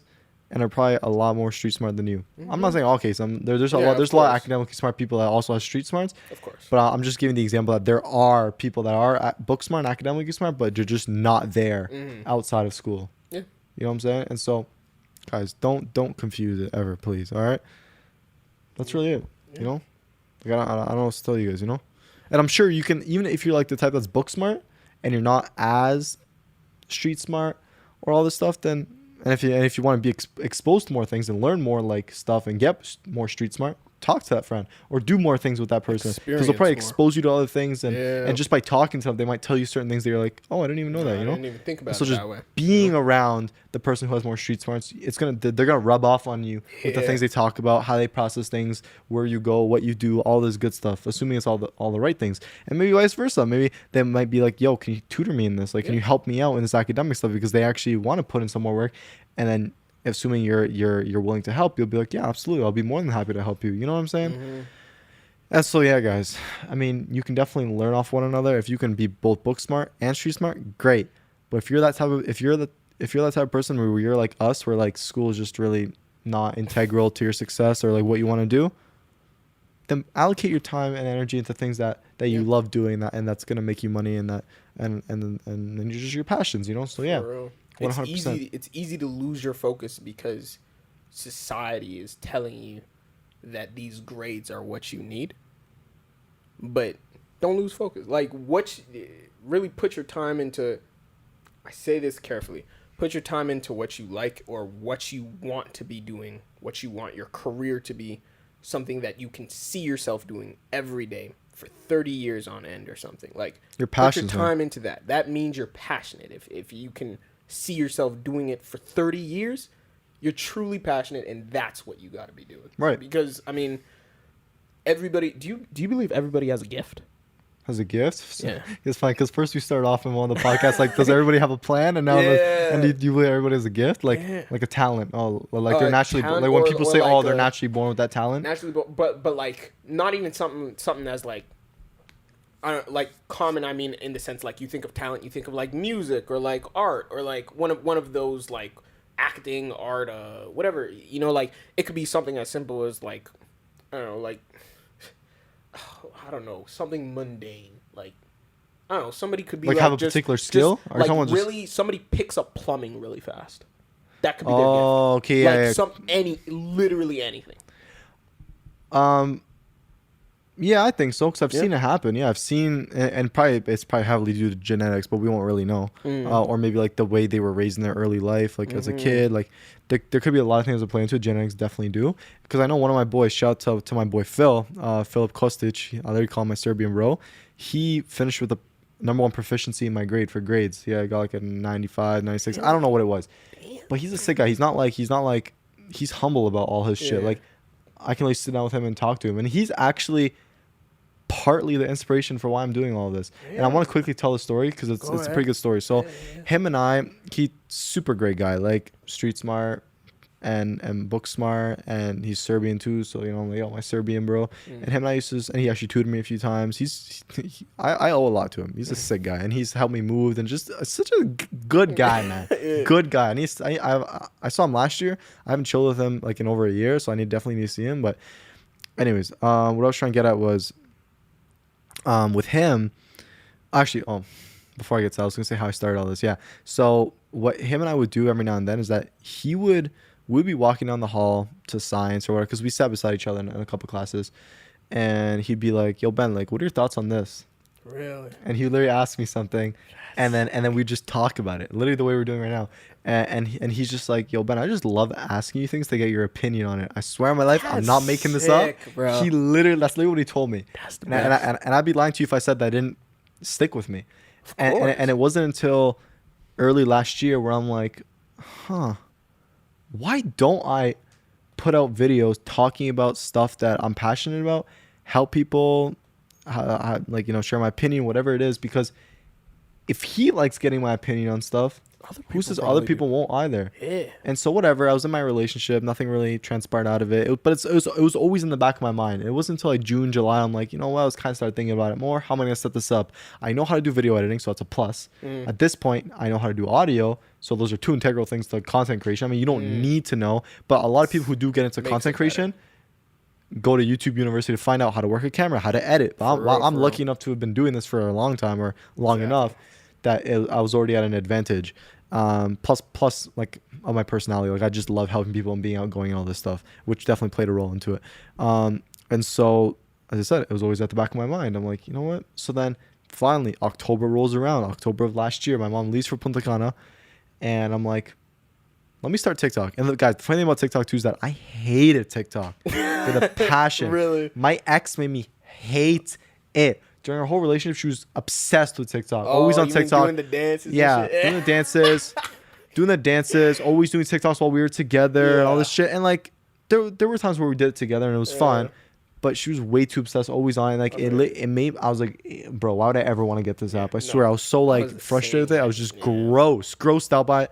Never got it. And then after I ended up breaking up with my ex in June, I started listening to more stuff from Gary Vee, because Gary Vee is one of my inspirations for content creation too.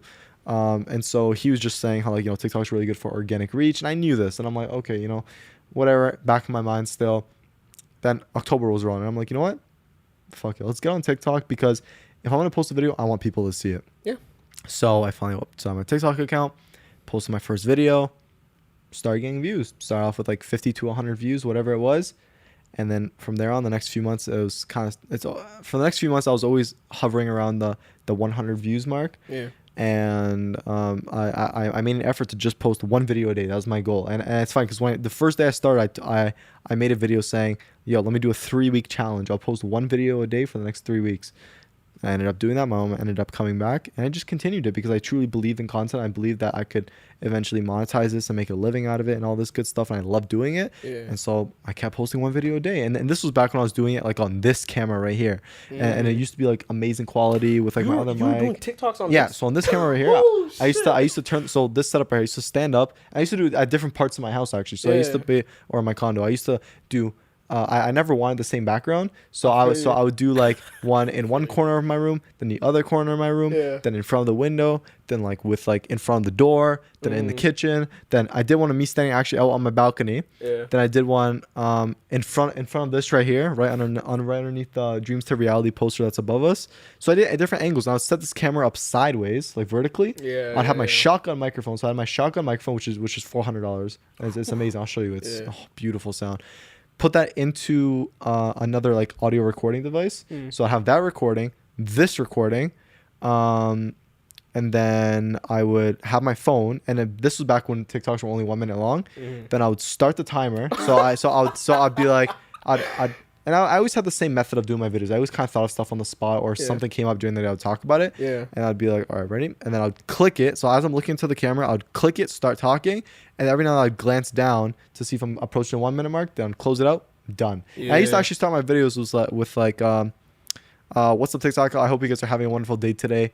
I want to talk about relationships, and I'll really get into it. That's literally how I started every single video for a little bit, because I want to like kind of keep it consistent. And then I eventually switched to doing my intros of just being like, to just introducing the topic right up front. So I'd be like, have you ever been like heartbroken? And then I'll jump to, what's up guys? I hope you guys are having a wonderful day today. The thing with dealing heartbroken, blah blah blah, and talk about it, right? So that's how I used to always start my videos. Still doing the setup, and literally, so taking it after I record on my camera and the actual device, I'd have to now take it off my SD card, open a new editing, like a new session, a new like editing window, whatever.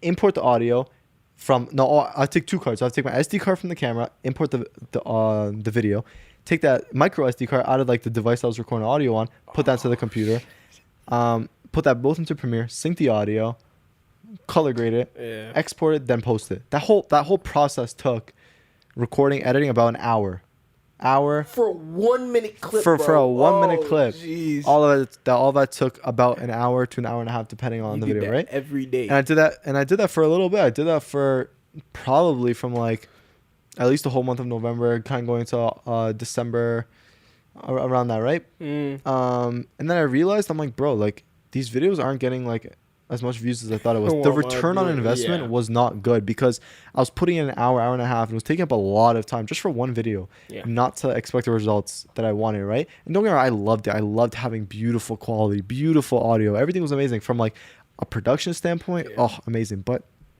it just wasn't clicking. And at some point, guys, as much as, and this is a good lesson too, you might put in a lot of work into something, put a lot of production, but if you're not seeing your return on investment, sometimes you might have to call it a day and try something else. Not with everything. Or at least put it in your back pocket. Yeah, put it in your back pocket, because you can still always do that, because it's still nice to have good productions, especially with certain YouTube videos and all this stuff.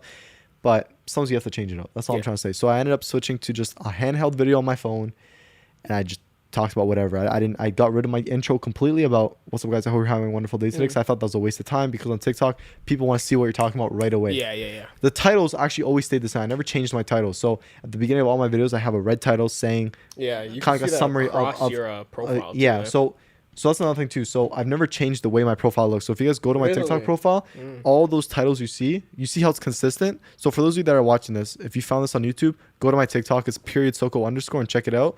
But for those of you that came from TikTok, you would know the consistency I have, because all of it looks the same from the outside. But when you click on the video, the other thing that stayed the same is like I put another title for the first 5 seconds of the video, kind of like a summary of what's talked about, right? So I might honestly clip this, what I'm talking about right now, and be like, how I started TikTok, and that'd be like for the first 5 second title, and then it'd go on. And that's something that I've never changed either.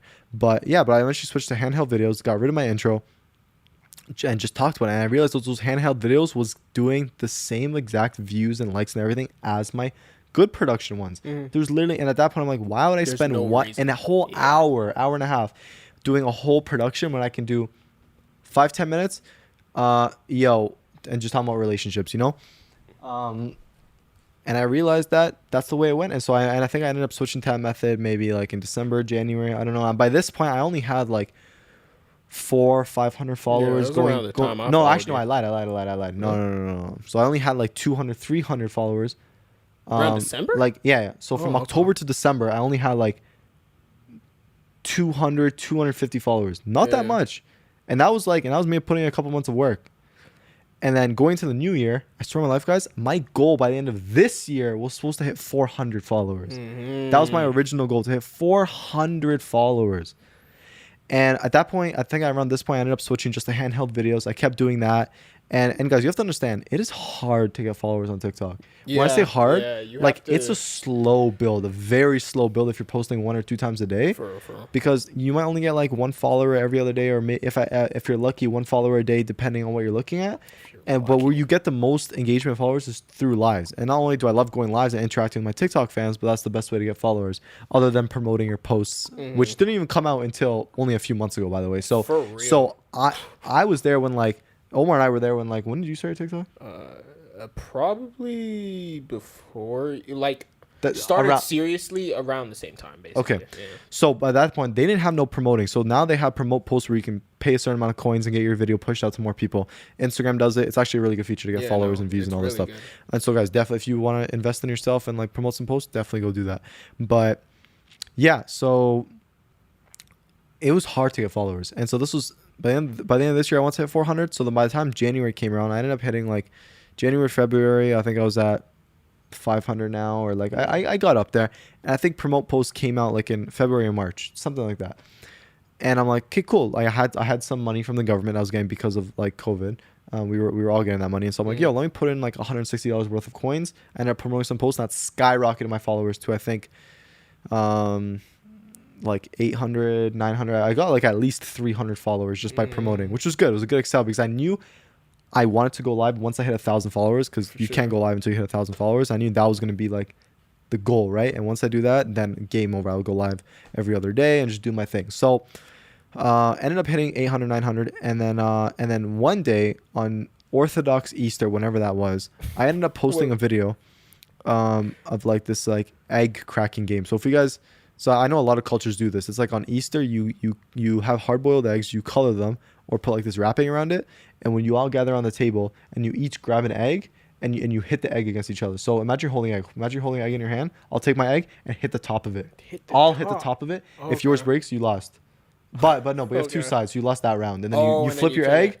You hit me, and then we go back and run until the egg's fully cracked. Okay. So I posted a video like that. I'm like, okay, let me record my mom and I doing this. So I'm like, I held my phone, I did it, because I swear on my life, I had a weird feeling in that moment that video would do well. Really? I don't know why. I had this gut feeling, and I'm like, I feel like this is some shit that people would want to see on TikTok, because like weird stuff like that gets views, and so I'm like, why not? Like and before I experimented with posting different videos other than the usual content I do. So I'm like, okay, I posted it. Cool. I think a few hours goes by and I'm already at like 1,000 views, which is crazy for me already. I've never hit 1,000 views in my life. Overnight, I woke up. It do be hidden overnight. Yeah, I woke up. It was like at 20,000 views. The most views I've ever gotten ever. I was just blind blown. I ended up posting another video of my mom's reaction, and I told my mom, like, look, you're famous. And she's like, seriously, Benjamin, I don't want to be famous. And I'm like, hey. And then over the next few days, it ended up getting 600,000 views, guys, on that video, and like 150 shares, whatever it was, certain amount of likes, guys. It was crazy, and that skyrocketed me to like just over 1,000 followers. So I probably got like 150 followers from that. And yeah. Anyways, so I ended up hitting 1,000, and I started to go live. I still remember that day. That I think it was the first day I went live. I went live for 6 hours straight. It was literally so amazing. I got a lot of people joining. Some of the people that are part of my TikTok fans were there since that first live. Like, shout out to Bambi, who's I think she was out there from the first live or the second live, but she's been here a few months. And I just knew in that moment I wanted to go live every other day, because I knew I'd grow an audience that way. And I started going live every other day, and I would gain around like between like 50 to 60 followers per live. At some points I would hit like 80 followers. Lately, I don't know why, but like my numbers have been slowing down. Like recently on my lives, I've been getting less than 10. I don't know why. It is what it is. TikTok algorithm. I don't really care. As long as people are still fucking with my stuff and I can keep putting out content and they can come watch the podcast, that's really all that matters. And that's all I care about, because I truly do love my audience. You guys, without you guys, I'm nothing. Because as I said, I put in all the hard work. I'm glad you guys are coming along this journey. And not only am I doing it for myself, not only are we doing this because we love it, but because we want to provide as much value to you guys as possible. And so, yeah, and so yeah, I just go live every other day, and I'm still going live every other day. I've been doing that for a few months, and I just kept on getting followers, and now I think I'm at like, at the time of recording, I'm at 5.6 thousand followers, 5.6 thousand, and and I think back in, yeah, no, it's just, and I think, well, by the time, I think when Omar and I met, we were both around the same followers. Because I know you don't post as consistently, and like you're like in a different genre. Yeah. But guys, that just shows you like how far we've come all together. Like Omar has helped this journey. You guys has helped my journey. And like I'm beyond grateful for anybody that's supported me, showed love, either on my Instagram. Even people I went to school with are actually fucking with my stuff. And a couple of my boys, they're like, yo, like, I just love it. Keep doing what you're doing. And I'm like, you know what? Like, it truly does mean a lot. Everybody that I'm surrounded by that actually like my stuff, including you being this amazing co-host for this podcast. And so, yeah, man, I'm grateful. And that's really how the journey has been. And so I'm going to look back and clip this video one day and be like, you know what? I remember that, you know? Yeah. So guys, another thing too, being a content creator is not easy. Okay. No. I just explained to you like a 5-6 month journey of how far I've come. In the first few months, I was only at 250 followers, not even.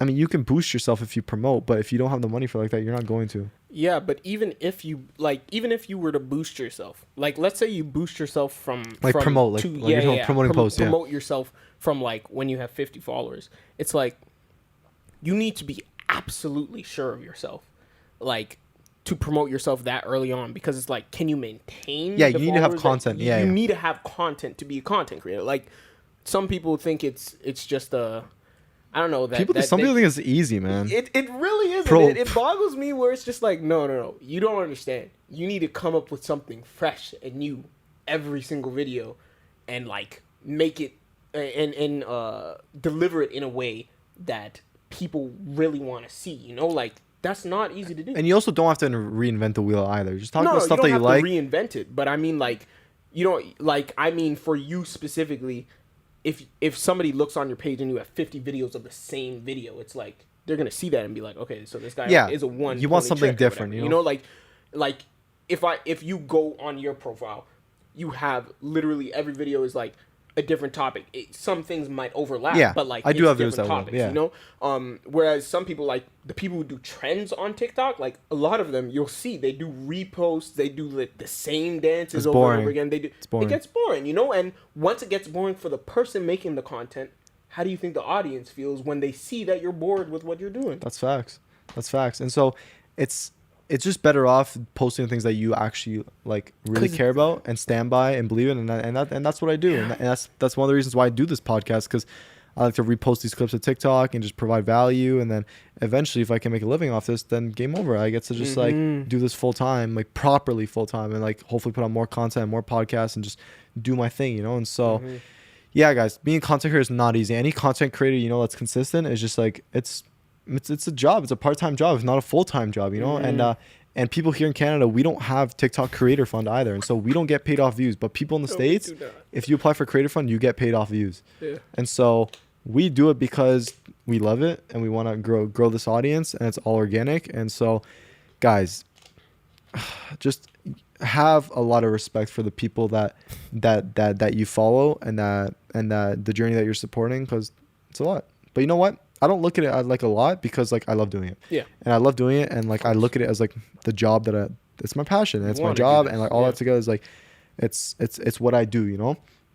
And I believe in myself to take it somewhere, and I know it'll just take some time, as it did so far. Like I went from 0 to 5K, and look where we're at, you know. And I have amazing people that show up to my lives every other day. I have such an amazing community. I truly do believe I have the best TikTok fam on TikTok, because these people are so supportive and loving. It's not even funny. And that's what I've always wanted to happen. I've always wanted to build an audience that really fucks with each other. And when someone's feeling bad, we're all there to help them, you know? And so it's like, I'm beyond grateful for the people I have, and I can't wait to expand it and grow and just do my thing. And yeah, guys, being content creator is not easy. That's really the moral of the story. And just have a lot of respect for people who do, and just support their shit. And even if you put hate comments, I'm just telling you guys right now, to all the haters out there, you guys do not understand. No. I think you guys are missing a puzzle piece here. When you guys leave hate comments or even give a video a thumbs down, you have to understand, it helps. You are still engaging with the video. When TikTok or YouTube or any of these platforms see that there's engagement, all they're looking at is engagement. They don't care. They're looking at watch time. They're looking at likes. They're looking at shares. They're looking at comments. You are literally helping your favorite creator. I think that kind of defeats the purpose of you hating. Yep. Just scroll past. So for all the creators out there, take this. Look at haters in that light. Yeah. They're literally helping you. Yeah. I know it sounds weird. You just have to deal with the comments. Respond to the comment in a nice way. But just know they're literally helping your videos. I've gotten a few comments like that on like I had a few comments like, oh, so guys, the other day I posted a video on TikTok that now hit, I think, like, was it 14,000 views? 14 something crazy. Yeah, it was a clip from this podcast. Yeah. And I had a few comments on there that not were hate, but there's just people they just disagree completely. Yeah. That's fine. And even if they disagree, it's just them sharing their opinion. We kind of went back and forth a little bit, and that's that. People were nice though. I saw some of the comments. Yeah, it was just like, I have to disagree, and you just like, cool.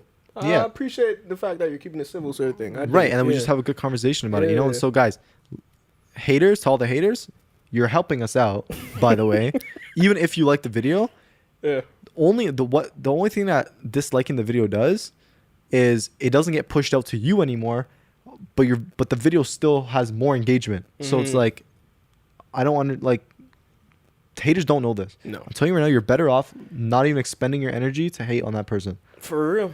If I see something on TikTok or any social media platform that I don't want to spend time on, or that I just don't have the energy to exert on it, it's just like, I'm not even gonna. You just don't give it the time of day. Scroll past it. There's something after it. Like, it doesn't deserve your time. Yeah. If you feel so strongly that you want to like type some hate comment, it's like that person doesn't deserve their time. They're not fretting over it. But also that too, the haters out there that feel the need to do that, it's reflecting what they're actually feeling on the inside. So there's definitely something happening in their life, or they got caught in a bad mood or a bad day that they felt the need to put it out on you 100%. Because any normal person is just like, you're not really going to engage with it or whatever, right? You're just going to scroll past it. Yeah. But if they felt the need to actually take time out of their day to respond, that is a true reflection of what's happening on the inside. Yeah. Whether they're being neglected, or their boyfriend or girlfriend's not talking to them, or they're going to a fight with their parents, and they just have that anger they need to unleash. If they see something they don't disagree with, they're probably going to just take it out on you. So look at it like that. Look at it like there's something going wrong with them, and it helps you out. So all in all, and for those of you that are supporters and that love the shit that we do, keep doing you. Keep watching the videos. Keep commenting some amazing things. Keep liking the video, because at the end of the day, that's what's going to help these videos get pushed out. And we truly love all of those people. You know what I'm saying? And so, yeah, guys, that's the whole journey of my content creation. And I really want to say, because I don't think I've properly went to depth about it. And yeah, guys, honestly, I'm truly grateful. It's a lot of work, but you know, I love doing it, and I'm going to keep keep putting content for you guys. And yeah, I was gonna circle back to something. Let me just continue this recording.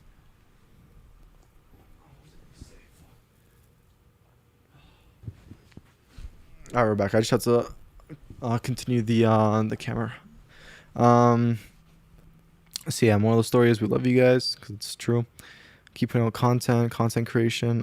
Phil. Oh yeah, I was gonna link it back to the whole like book smarts thing. Oh yeah. Yeah. So that's how we segue, because like I needed to mention the whole thing about Phil, because Phil, I don't know if you ever watched this. I might clip this and send it to him, but guys, big shout out to him for being a part of the reason as to why, or part of the reason why it inspired me to do what I do now. So big shout out to him. I gotta tell him that. Yeah. But yeah, so with him, he's just a super cool guy that's just like, it got to a point where we just like, obviously he was still street smart, but he was a guy that was just very academically book smart, and a lot of people didn't understand why, because he didn't put in a lot of work. A lot of people would be like, bro, this guy didn't really like study like that, and he was just like picking it up. Yeah. And so that's why, linking back to what you were saying, is that if you have a gift, you think that's his gift, that could have been his gift. And who knows if it was a genetics based, because his dad's also really smart. His dad's like a senior engineer, something. Good for his dad. His dad's crazy with it. Sure. But who knows if that's maybe part of genes and part of the way he was raised. He just picks it up like that. Like when we were in grade 11, no, not data. No, what? Oh, fuck. What are the math courses in grade 11? I did not take math after grade functions, 10. advanced functions, or was it functions? Advanced functions? No, that makes sense. I think was it advanced functions or functions? Yeah, functions. I think it was functions. I think it was. He, like, people were like struggling to like pick up certain concepts. He would look at it, done. Just pick it up like that. For him, it was secondhand. And so we just think he had that kind of gift for it. You know what I'm saying? Yeah. And I do believe that definitely plays a role. I think everyone does have a gift in their kind of own ways, whether it be genetics or the way they were raised. But there's something there because with him, he could pick it up. Other people had to put in more work. Or even like certain people with sports. Like I know, shout out to my boy Jaden, who actually is now playing. Is that the one in? Yeah. So so my boy Jaden, he actually got a D1 scholarship to play football, and he's at Ole Miss, so in Mississippi right now. So shout out to him. So guys, watch out for him. He's gonna get big. His name's Jaden Dix. So watch out for. We'll go watch the NCAA games, and when he makes it to the NFL, look out for him. But he's just been actually good at all sports, man. Like in school, he killed everything. Yeah. Easily. He actually used to be a big soccer player. Really? Yeah, he played soccer for like a while until he got to a high enough level where like they actually started. Apparently, the soccer system here is corrupt. Like it's like to the point where like you get to a certain point, they like make you pay thousands of dollars just to make it to the next step. What? I know it's BS, and that's why he stopped and he switched to football. Like I think it was like going into high school or something. Yeah. Grade 9 or 10, whatever. And he's a big guy. He's 6'5" and like 200 pounds. And he switched to football and he killed it, man. He was amazing. I think is he O-line? I don't know. Great football player. And the thing with football is like there's no corrupt shit like that. Maybe like a little bit. Who knows here and there. Yeah, I mean, but for the most part, like you can make it far. Look at him. He got a D1 scholarship. Mm-hmm. And he wasn't book smart like whatsoever to the point of like putting in hard work, you know? Yeah. And so it's like he just wasn't a school person. And so he was amazing at all sports. And look, he literally transitioned from a high level of soccer to now getting a D1 scholarship in football. Well, and so you know what? that's what I'm saying. Like people are naturally, I feel like naturally people are just naturally gifted in certain things. So him was like sports and football and soccer. Like with Phil, it was like academic and book smarts. Maybe we could say with us, maybe it was like art. Like with me, videography, music, artists, and maybe me, like my side thing is like also the content stuff. Who knows? It's baked into our personality. I feel like not only could you be born with a gift that you're naturally good at, but I feel like you can develop a gift too, because like you unlock it. Because you could be doing something and all of a sudden, oh shit, I'm actually good at this, and maybe that could have been your hidden gift. Who knows? Yeah. No, I agree with what you're saying. I do think that with your boy Jaden's situation, right? Because what I was thinking, and it's gonna roll back in.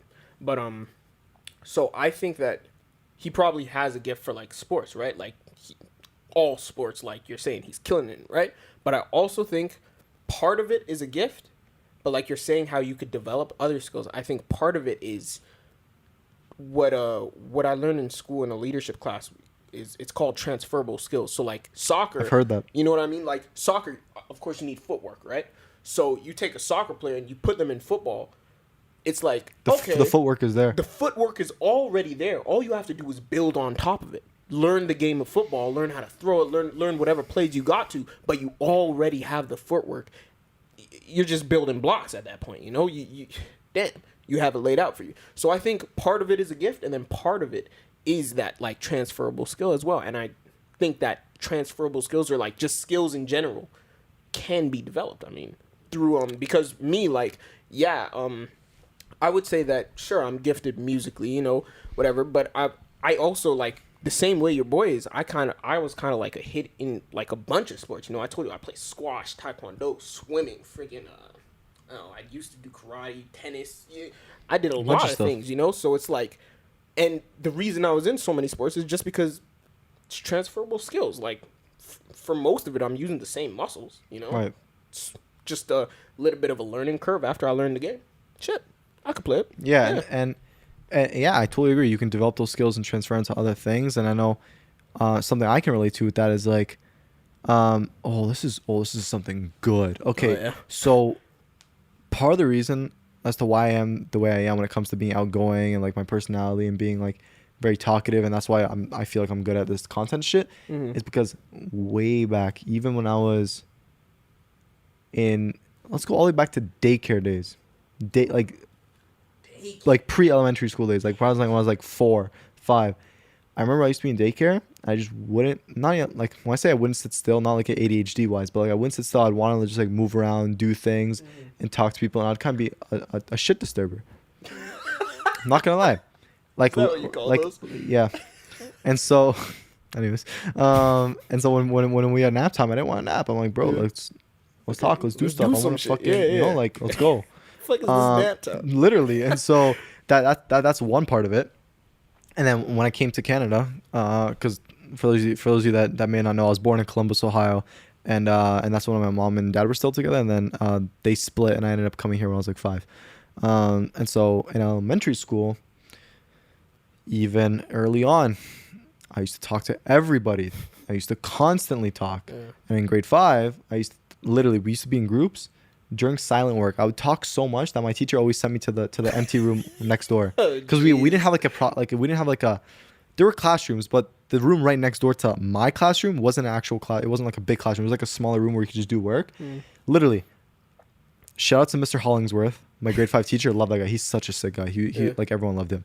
So if he ever watches, shout out to him, you know. We used to be doing like quiet work. I used to just be talking to everybody. And like he used to tell my mom like he talks to everybody. And I'm like, yeah, I'm friends with everybody. Yeah. Like I just want to constantly talk. And he used to send me to that room so I can do quiet work. And I've always been like that ever since that day. And so me being talkative and like wanting to like be around people and just like all this shit is I feel like it's just ingrained in me, and that's the transferable skills that eventually when I went to high school, obviously not only was it good to like meet new people and I was kind of good at that, and not only did I take on a leadership role when it came to the camp I went to, because we I think I mentioned this before, but we had something called Camp White Pine that we did every year in my high school, except grade 9s didn't go to. So the grade 10s were the campers, and then grade 11s and 12s were like counselors and program leaders. And so the program leaders would obviously be at the different programs leading them, and then counselors, you'd have your own kids that you were in a cabin with. And so in grade 11, I was a counselor. I had like 4 or 5 kids. Okay. I call them my kids, even though they're a year younger, but you know what I mean, you know. And I'm still really cool with like a lot of them. Like, like one of them, my boy Frank, actually, his name's Frank. Shout out to Frank.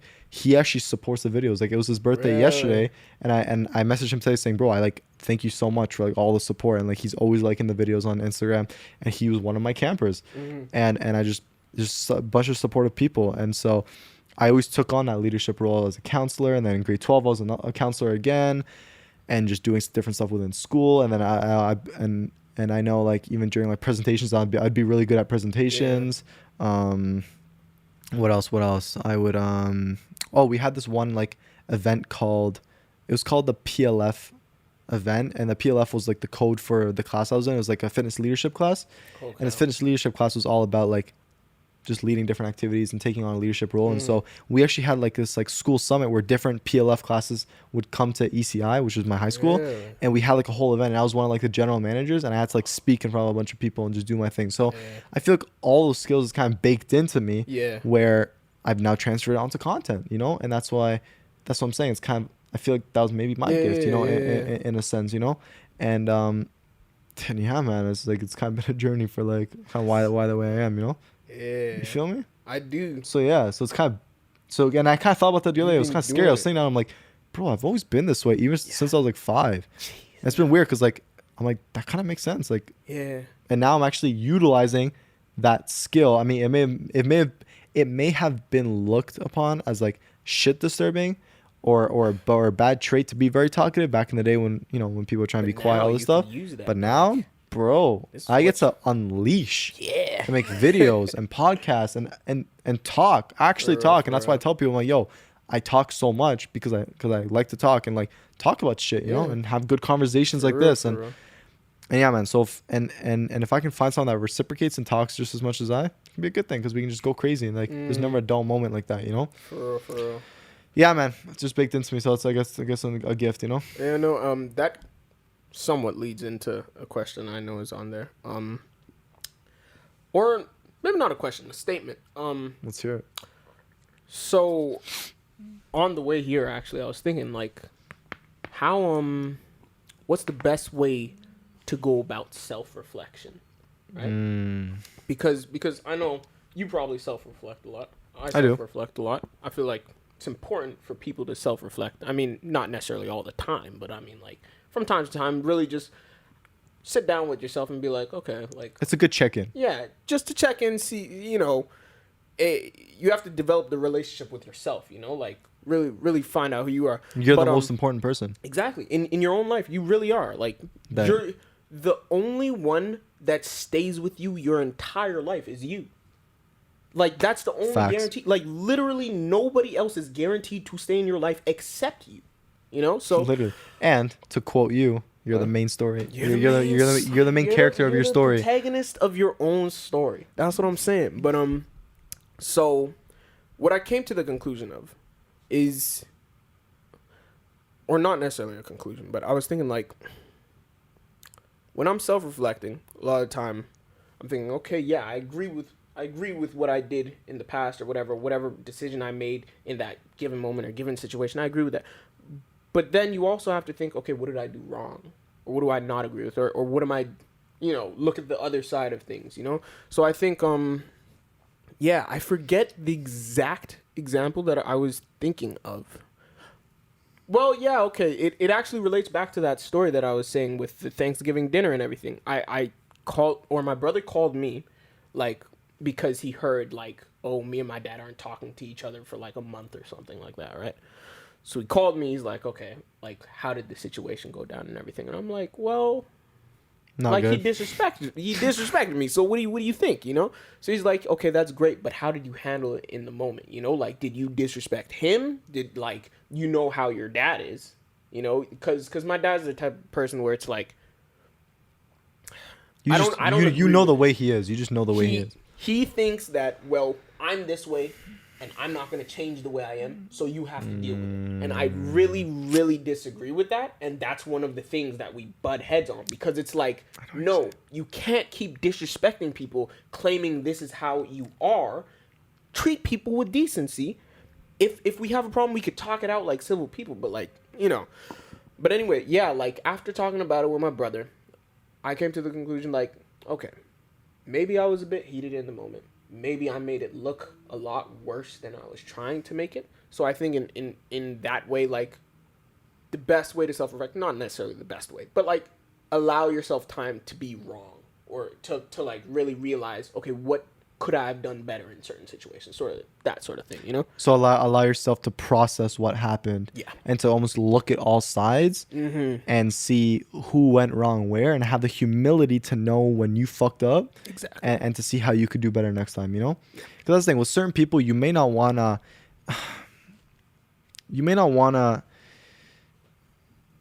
You should be accountable to yourself 100%. And I do say that you should still be accountable and tell other people, I fucked up. But I feel like there are certain situations where you can't, where it's hard to have the humility to go back to them and be like, you know what, like, I was wrong and this is how I've changed. It's hard to do that sometimes. And so at the very least, I would say, if you have some moment to reflect on some shit that went down between you and another person, and if you think you may have been in the wrong, like, once you've cooled down and thought about it, then see, okay, where did I go wrong? Okay, I was showing attitude. I was kind of fueling the fire with what I was saying. I should have stepped back and maybe shut up. And once you identify all the problems, then think, okay, what am I gonna do better next time? At least know for yourself. Know for yourself. Just be like, okay, next time I'm not gonna say something. You can't always win that fight. You know what? I was being rude. I was being disrespectful, and that was because I was mad. So next time I feel like I'm getting mad, how about you just take a deep breath and just know that everything's gonna be okay, and that you can't win this one, and you're just gonna move on with it. And if you can't self-reflect at this, at least talk to a friend and open up to them about your problem and what happened, and have the humility to tell your friend, listen, I think I fucked up.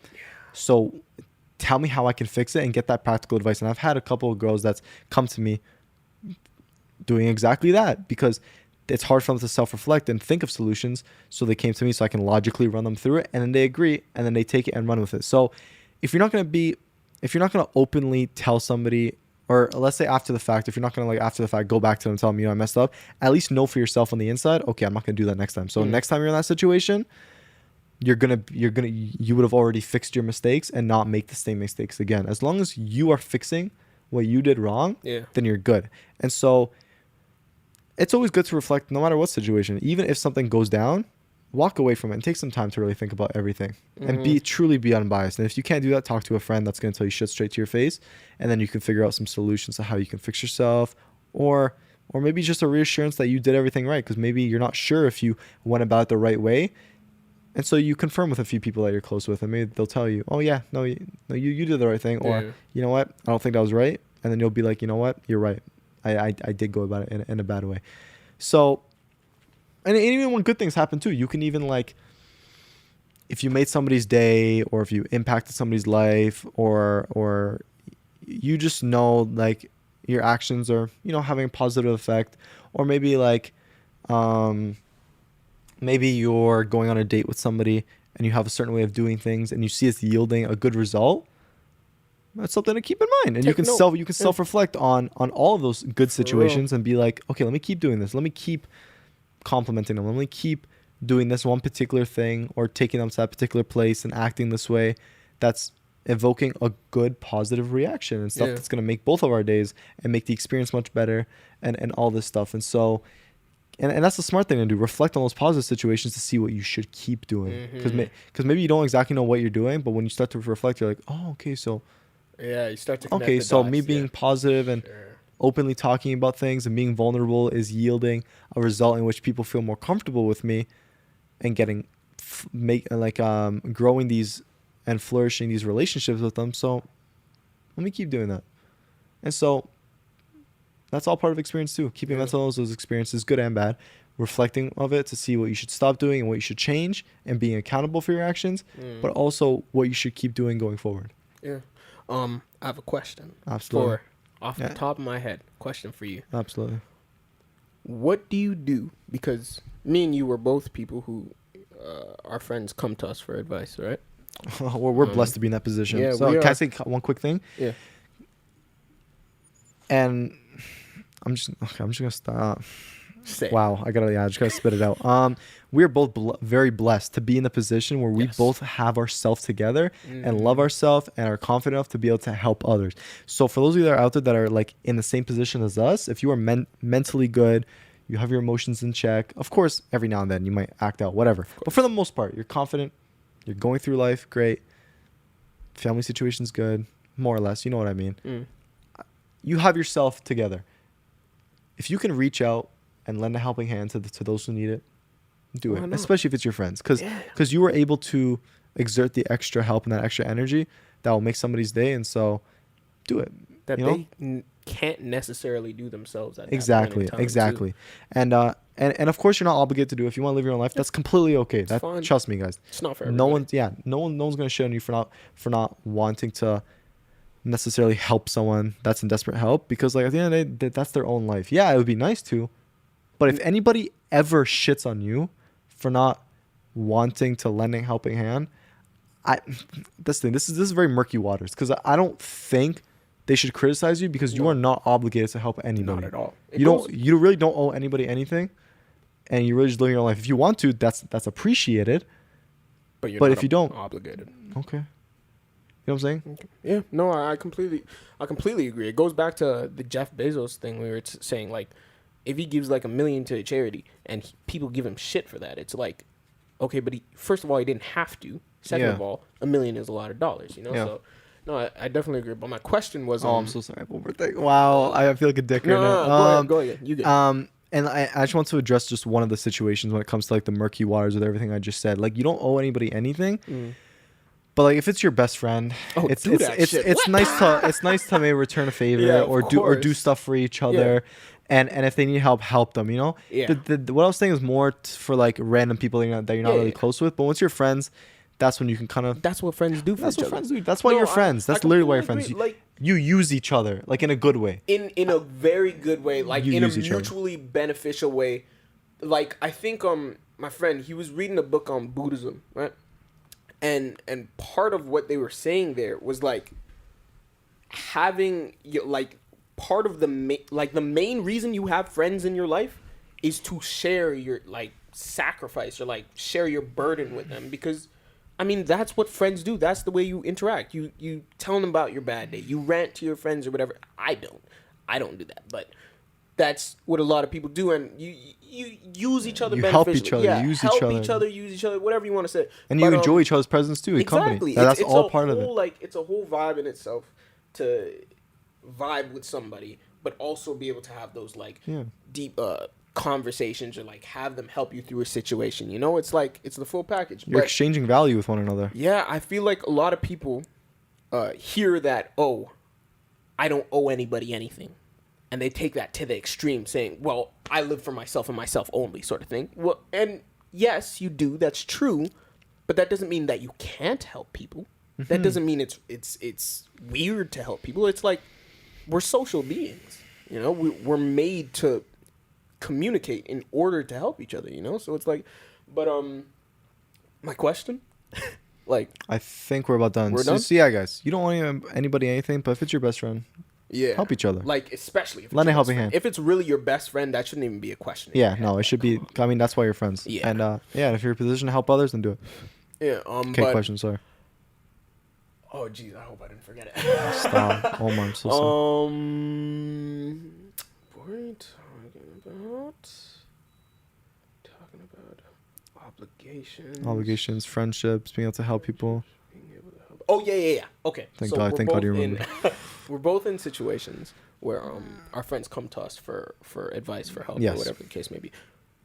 Who or what do you do when you need advice or when you need help? It's a good question. That's a very good good question, right? 'Cause- Because I don't know what I do. I don't really go to anybody. Yeah, you're independent. I've like that. tried it.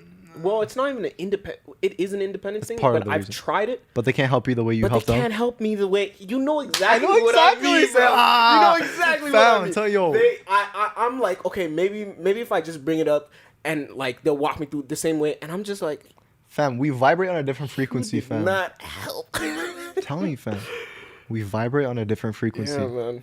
Cause like, yeah, I'm not saying they vibrate on a lower frequency, but sometimes I'm not saying this for everybody, but sometimes the people who come to you for the most help, they can't put their what am I trying to say? Wait, I got it. They have different problems than you. They can't put yourself in your shoes because your problems are on a different scale and on a different way than theirs, you know? Of course. And so there's a reason that like, and I'm not saying they're below you, but when it comes to helping you, they're the ones coming to you for help. So it's unlikely that like you sharing your problems, that they're gonna be able to help you. They might. I'm not discrediting it. Yeah. But as you said, I know exactly what you're talking about. And so to answer your question, like when I need help, and there's a joke I make because like I help so many people that like I call myself the Red Cross when it comes to helping people. All right. Humanitarian help, you know, because they go to different Yeah. countries, and you know, so like I call myself the Red Cross because people come to me for help. And sometimes I tell people, I'm like, yo, sometimes the Red Cross needs another Red Cross, needs help, you know. But it's been nice because there's a lot of people that I help. They're like, yo, Ben, if you ever need anything too, like let me know, right? Okay. And as you said, if anything, I've never gone to any of them for help, but like it's nice to know that like it's a nice thing to say, you know. It's like the thought is appreciated. that they're here for me too, you know. And that's how I know that like they're appreciated. Even if they didn't say that, I wouldn't care. But it's nice to know, you know. So when I need help, it's more of I need help in different ways. It's not practical advice because I give out so much practical advice that like that. And as I mentioned on the previous podcast, we more or less know what's the right thing to do in most situations. That's why we talk about a lot of it on the podcast and on TikTok because we just more or less know from our experience and viewing others, right? So for the most part, I know what the right thing to do is, right? If there might be times where I might need a little reassurance, be like, hey, just, you know, like I feel like this is the right thing to do, like, you know, like. And get another point of view. Just for the most part, they're case. like, yeah, bro, you're totally cool. Like even with my boy Jaden, like him and I have had many conversations and just helping each other. And he's straight up, he's so unbiased. And I tell Jaden, I'm like, listen, please let me know if I'm acting out of character or if I'm saying some next BS, all right? For real. And I'll tell him, and he's like, no, bro, you're good. Like that, it totally makes sense, you know. And I have the humility to be like, yo, tell me if I'm wrong. Most of the times, like 99% of the times, I'm not. Like what I'm saying is right. I just needed someone to be like, you know what? Yeah, that's cool. And then they might add to it, and whatever, right? And so for me, it's more of a venting / maybe a little bit of reassurance when I do need the help, you know? Yeah. Or just sharing news on like whatever, right? But for the most part, I know what to do. So it's like I need help more of like I need a sounding board. I just need someone to listen to me, you know? Okay. It's maybe earlier on, like when I was younger, the only practical advice I needed was like maybe to dealing with girls and stuff. So like the one girl. Who did you go for? No. My best friend, like, you know, the girl I have on the podcast. So like Anna. So I went to Anna for that. So that makes freaking sense. Wait, of course you'd go to a girl for girl advice. Like that makes so much sense. And so I'm blessed to actually not only have her as a friend, but I'm friends with like a lot of different girls. Yeah. Some guys aren't. Yeah. And like they might get jealous of you for that, but like I don't know what to tell you. Like I'm just cool with girls like that. I don't get the jealousy. But yeah, but with her, like I was always running shit off her. Like she like, and that's when I was younger too, and vice versa. I'd help her with the guys too. Sure. And so it was complete like unbiased. Like we just be straight up, you know. And so yeah, I'd definitely go to her for shit. Or I think she was really the main one. Yeah. Okay. And so when it came to that stuff, yeah, I was more like dealing with girls. But nowadays, like I know more or less what the right thing to do is, and like I have my ways, and so it's just like. Yeah. You know, so when I was younger, it was more of that, but now it's just Me venting or getting a little bit of reassurance. That's really it, to be honest. Okay. And you? Like, well, I mean, You just smoke it out. Yeah, no, I kind of just like if it's something serious, like very, very serious, I'll probably just ask one of my boys for like a second opinion, because I think like and all of us, I'm assuming they're unbiased as well. And they'll definitely let me know if you're like, tripping. If I'm tripping. But the thing is, like, most times if I'm going to them about a situation, it's not because I've done something, just because I'm usually not the proactive one in a situation. I'm usually the reactive one in a situation, right. you know? So it's like, I'll go to my boys, but yeah, you're right. Like, usually I'll just go outside, think about it myself, probably make a video about it on my phone. I don't watch my videos back, but like, if I'm recording myself, I'm trying to explain my thoughts better, and it just like, if I can just talking to the mic. If I can articulate what I'm saying, then I know what I'm feeling. I very strongly believe that if you can't articulate what you think you're feeling, then you don't know what you're feeling. If that makes sense. And you can get someone to help you. You can get somebody. Well, that's what sometimes that's venting what friends to are for. friends. Exactly. Sometimes venting to friends, or like using your friend as a soundboard, or like getting actual advice will help articulate your thoughts better. You know, you gotta do whatever you can. Yeah. Go ahead. I was saying is like, the thing with most people is that they tend to bottle up all their feelings, right? Damn, I know that. They bottle up their feelings, and card full. Okay, remind me, articulating feelings. You know what I'm actually about to get? What? So I'm actually about to get there's something called a dummy battery pack. So basically what it'll allow me to do is to continuously record. So it'll be a cable running from the battery into the wall. Most streamers do that. So for any streamers that you've ever watched, that's what they do. Okay. So it's like a battery with like, it's like a battery that's constantly plugged in. Okay. And so literally it's gonna be next time. White order this week? Yeah, because since we're about to get the YouTube up, I'll order it this week. There's gonna be a cable literally running from there into the wall, and we'll never have this problem. Okay. I mean, the card's full, so we have this fucking problem. But the battery problem is solved. But the battery problem will be solved. Continue, so I don't have to like stop and go. If anything, I might upgrade my other card to a 128, because I have a 128 and 64, right? So anyways, let me continue. So yeah, articulate bottling emotions. This is good. What I'm about to say.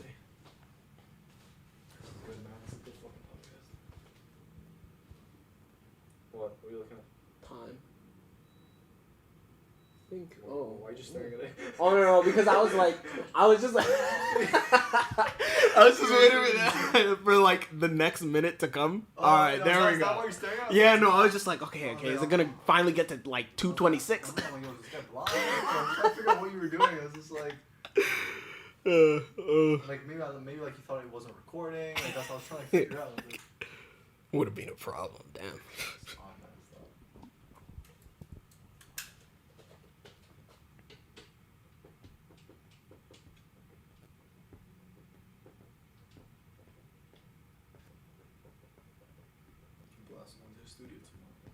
Oh yeah. My Wednesdays. Oh yeah. I also gotta work out tomorrow. I start working on it again. Oh yeah. Shit. Gotta start working. Kind of excited for that. Do you go to the gym? Yeah, there's a gym in this building. There's 3 gyms. Oh. There's one in this one, yeah, one in that one, and one in that one. I like to go to one in that one. Oh, what, better equipment? Nah, I just like it, but I don't know why. It's just on the first floor. It's a little bit quieter. Not as many people. Are in that one. And yeah, and I guess just like do my benches. So I'm just trying to like try and get toned or like gain some muscle, because I just haven't done anything up until this point, or like barely anything. I used to do workouts at the studio until like they had to stop that. But yeah. At the studio? Yo, you don't have mans over tonight? Literally, we're right. Yeah, I'm definitely not responding to that right now. Yeah, at the studio. So like in the live, the live room. Yeah. Oh. Those are talking about how like we have weights and stuff. Okay, got you. All right, shall we? Yeah. So yeah, sorry guys, literally the card got full. So when it comes to articulating feelings, so what many people will do is that they'll just bottle up all their emotions, right? When you do that, it pushes you overboard, right? Like you might start to act out in certain ways that you wouldn't have acted out. You start bawling and crying or whatever. You might say something, hurt somebody's feelings, whatever. Leave hate comments. Literally, something might happen, right? Yeah. And that's all literally due to you bottling up your emotions. That's why it's nice to have a friend that you could like explain your problems to me. So that's why I always say, this is why I say therapy works. The reason, literally probably the only reason why therapy works is because it's a sounding board. It's able for you to get everything that's in here, out. Once you get it out into the air, you already feel better. It might not solve your problems, but you feel better just talking about it. And that's why I tell people all the time when they come to me, not only like for the practical advice or sounding board, but like talk about it. Just start talking about your problems. It's gonna make you feel better already. And that's why therapy works, right? And that's why I try and listen to people and give good advice, or if they just need a sounding board, that too. And so whether that be talking to a friend, I know some people like to write notes, like not only physical notes, but they go on their phone, they like pull out their notes, and they write a whole ass paragraph of what they're going through, like kind of like a diary. So like what they're feeling, and that's still getting it out for real. Or they grab a voice memo and they just talk to themselves, or they make a video, whatever it is. As long as you're verbalizing it into some form of media, whether that be a voice memo, a video, whatever it is, your friend, I don't care what it is. You just need to get it out of your head and your heart into the air, and then you can deal with it from there. Feels like weight has been lifted once you finally get out what you've been feeling. And sometimes it took me like a solid year of recording videos on my phone to properly articulate some of the thoughts that I've been feeling from that situation that we talked about. It took like a year for me to properly express exactly what I was feeling. But once I finally got it, I felt it. Like I felt, oh, I got it this time. Because I made tons of videos about this. But that particular video, I was just like, I'm never going to have to revisit this idea again. Because that did it all. You know, I finally was able to articulate. And that it's the best feeling. But it really is. And so guys, just get it out there. If you're feeling something, pop the bottle like the champagne, and that's a good analogy. Oh, this is a good analogy. Nah. Listen to this, yo. Fam, imagine you have a bottle of champagne, right? And no, but listen, I'm about to get there. So a bottle of champagne is you, right? Looking nice label, everything's good. You're contained, and everything looks normal. You just pick the bottle off the shelf, right? Cool. But when you start to feel anxiety, when you start to feel whatever it is you're feeling, going through whatever problems, that's like you shaking the champagne bottle. It's building up. It just wants to explode, but the cork is still on it, right? When we pop that cork, everything spews out. And then that the thing is that once it spews out, it calms down. The bottle is back to normal. You gotta open it. You might lose some energy. You might lose some of the contents. Get tuckered out. but you're calm. Yeah. So guys, think of you popping a champagne bottle every time you're feeling something. Pop it, let your problems out, and then yes, you might have exhausted some energy, but hey, you're calm, you're feeling good, or better at least, and then you can work through your problems. Yeah, man. I'd relate that to and then drink some of it. You know? Yeah, then drink some of it. Of course, prioritize. No, I'd relate that to not only verbalizing whatever you're feeling, but like things like crying or yelling. Or like anything that, like some of those things that have negative connotations to them. It's like crying is kind of not necessarily looked down upon, but it's like, oh, crying, like what's wrong with you? Why are you crying? Sort of thing. It's like, no, we were made to cry. 100%. Crying is a form of getting it out. Crying is a form of popping that bottle, you know? So, yeah. You just need to feel your emotions, guys, especially for the men out there. Like, I'm not necessarily saying, if you're in a relationship, go cry to your partner, because I have heard that, like, shout out to the Fresh and Pit podcast once again. I was watching a video that like you shouldn't actually like cry to your partner, like because they subconsciously start to look at you as weaker. I get it. And like I see what they mean. It's funny because it's like I wouldn't have said it if I didn't really agree with it, but I do agree with it. And like I'm not gonna lie, I did cry actually like a few times to like my ex, because like we got really emotional, and like who knows if it subconsciously played a role? I don't know. I feel like this is definitely more applicable to people like more adults, but like still it could be applicable now because it's still dynamics and power dynamics and the men being more dominant and whatever, right? And so that being said, I don't want to take any risks, any chances anymore. And so if you're gonna cry, like go like even if it's like with a bro, like if you don't care to cry in front of your bro, then like cry in front of them, just like express your emotions, right? Or even if it's by yourself, right? Because I've had a few good cries on my own. Like I rarely cry, but when I cry, like I cry, like I properly, like, I let it out. Like I won't cry for like 4, 5, 6 months, and when it comes out, it comes out, and like I really let it loose. Like maybe not too long ago, I actually had like a good cry, like maybe like a month ago. I don't know why. It shows me. I have no idea why I cried to this, but I was watching Too Hot to Handle, And Too Hot to Handle? You know the Netflix show Too Hot to Handle? No, I don't Okay, so it's basically like a bunch of attractive people get on a retreat. Yeah, so just I know it's weird, but let me explain. How did you end up crying? Let me explain. And so, because I think I must have been like thinking about like my the past, like with like the girls, with all these girls and all this stuff, and like I seen like these like relationships develop over the course of the show. At the end, like it was just like this cute moment, and like I think I was already kind of emotional. Yeah. And usually I wouldn't even cry to that, but for whatever reason, I was just like in a very vulnerable state. I just started bawling. Yeah. For whatever reason, and then I kind of got distracted to think about my past and all these other girls. I'm like, fuck, you know, I'm like so my feels, but like that's what I'm saying. Like when it happens, like. Yeah.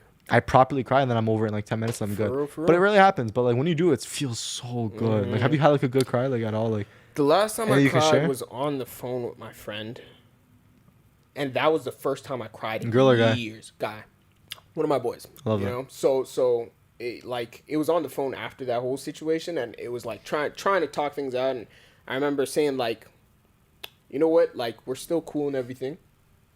We're cool, but I'm definitely gonna have to like take some time, you know. Of course. And like we talked about that shit, and like I remember because it was late, you know. And I think I saw at one point, I saw all of my friends cry, but like none of them have seen me cry. At least for emotional stuff. Like there might have been one time in gym where somebody like kicked my shin in soccer that like really hurt. You know? God damn. But like emotionally, none of my friends had seen me cry, and that was the first time I think, and it left a note in my head because I was like, damn, like this is the first time I've ever like let out. That's true vulnerability. You know, it's true vulnerability, and it felt good, even though like I wasn't necessarily. It was a good cry, even though we weren't necessarily on like solid footing at the time, because like I was obviously like pretty pissed off, but it like to know that I could cry in front of one of my boys.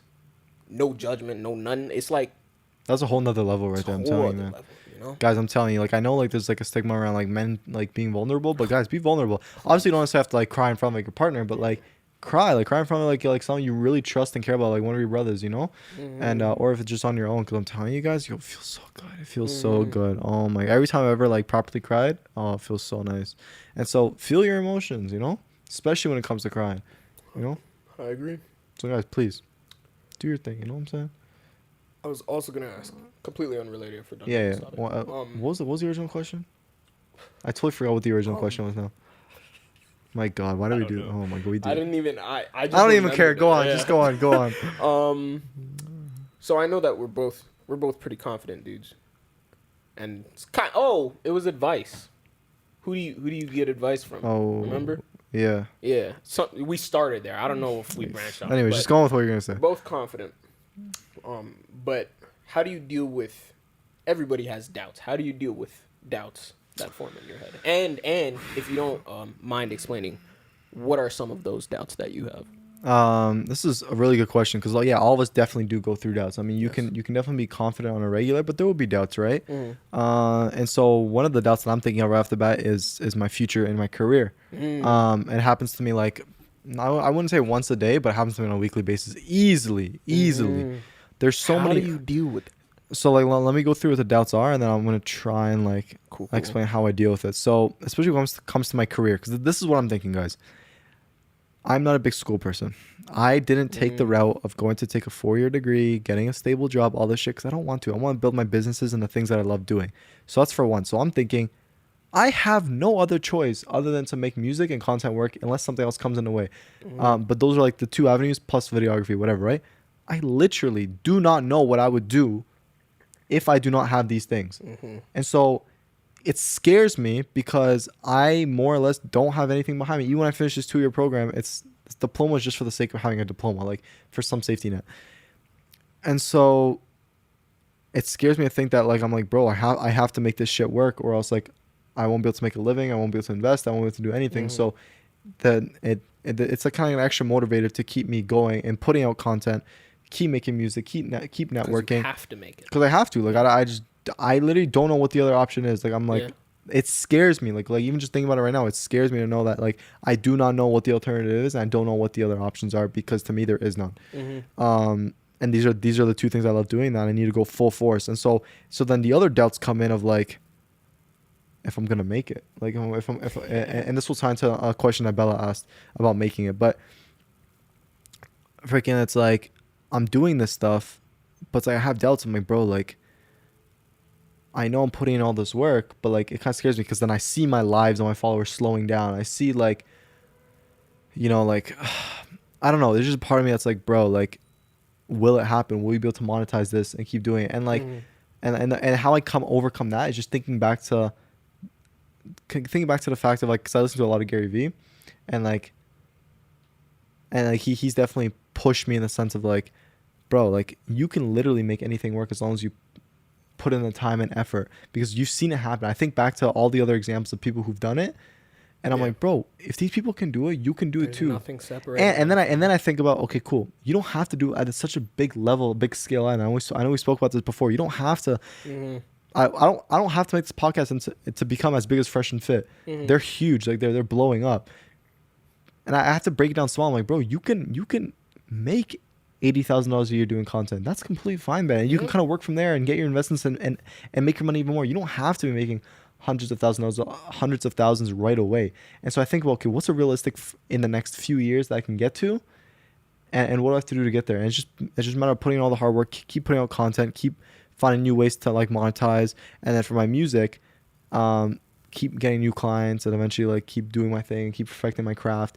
And so I don't know, man. It's just kind of just coming back to my main vision of, bro, it will happen if you just stick with it, and just keep pushing, no matter what people say. Like it's gonna take time, but I've already had so many moments like that where I'm just like, bro, I don't know if this is gonna work. Like I know it will, but like it's like it crosses my mind, but I always push it aside and I just keep doing what I'm doing because I know it'll take me there. 'Cause at the end of the day, I come back to just keep doing it and you'll be good. Okay. Yeah. That's what I always come back to, because I know, and I try, and also, and one way I get over that doubt of not like making it to a certain degree is like, I reflect on how far I've come, and I'm like, okay, bro, you started out at nothing and look what you've built so far. So you just gotta keep going. And so I just gotta keep going. So if that's the trajectory, like, yeah, we might plateau, we might slow down a little bit, but it's as long as we're going on an upward trend, that's all that matters. Growth.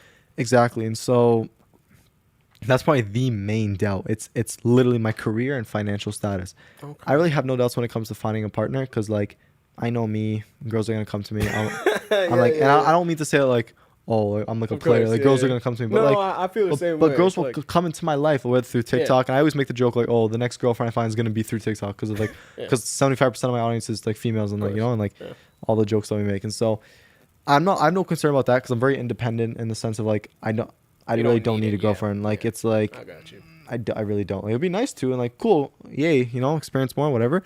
But I don't really need to. That's really it. It's definitely career and financial status is my biggest kind of worry and doubt of like trying to like make something of myself, but I just reassure myself. I'm like, listen, Ben, you're not taking the same route as everybody else, Yes, in a few years people are going to come out making $60,000-$70,000 starting salary and working corporate, but Ben, it's okay. Put in time, build your businesses, and you're going to end up making more than them. So it's like, that's it. Bro. You're taking a different route. I have to understand that I'm taking a different route. I'm not like my mom. Yeah. My dad did have his business, so like, yeah, I'm kind of taking that route. But like, generally speaking, I'm not on the same frequency as other people that are just going to go down the job route. And so it's like, and that's okay.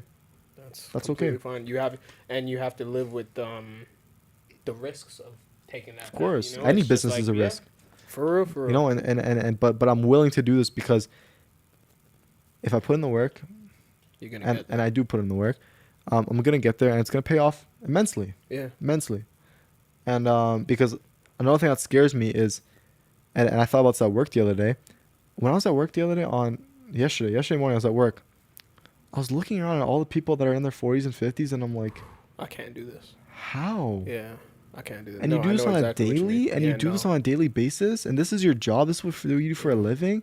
Like you're saying, like your one coworker. I mean, if it's for fun, do your thing. Oh yeah, no, like shouts to Camille, but like, it's like my coworker. She if that's what you need to do, it's like, damn. Like that's what scares me too. Yeah. So like that mixed in with like all the other shit, I'm like, bro. Like I was just thinking about that, and I looked around and I'm like, bro, like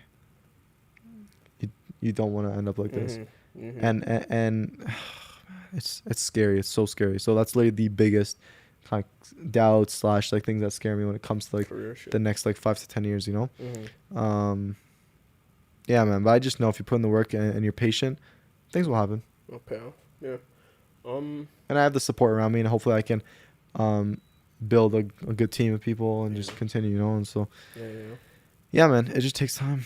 It's really it. And I might as well do it now because I probably won't have a chance to do what I'm doing now again. Yeah, you know. No, so this is the perfect time, and I'm young, so game over. And hey, like you were saying, last one we did. Now is the time to make that risk when you're. This is where you risk the most in your 20s, man. Don't take the safe route. You don't have many obligations. You know, gotta start talking. No, you're good. You're good. No, you're okay. You're okay. It's close enough. But yeah, I agree, and that's some. I asked that question just because I was curious. Honestly, that's where usually they come from. But I think that's a confident answer. Like you said, this is what I'm scared of. But I mean, like, listen, if I keep on my path, if I put in the work, it'll pay off. It's coming back to our original vision, and I have no other choice. It's like, what, Ben? What are you gonna do? Yeah. Stop now. What are you gonna do? No, bro, I can't do that. I've gone to the point where I can't imagine my life without putting out content anymore. I can't. Like, I remember my life before this.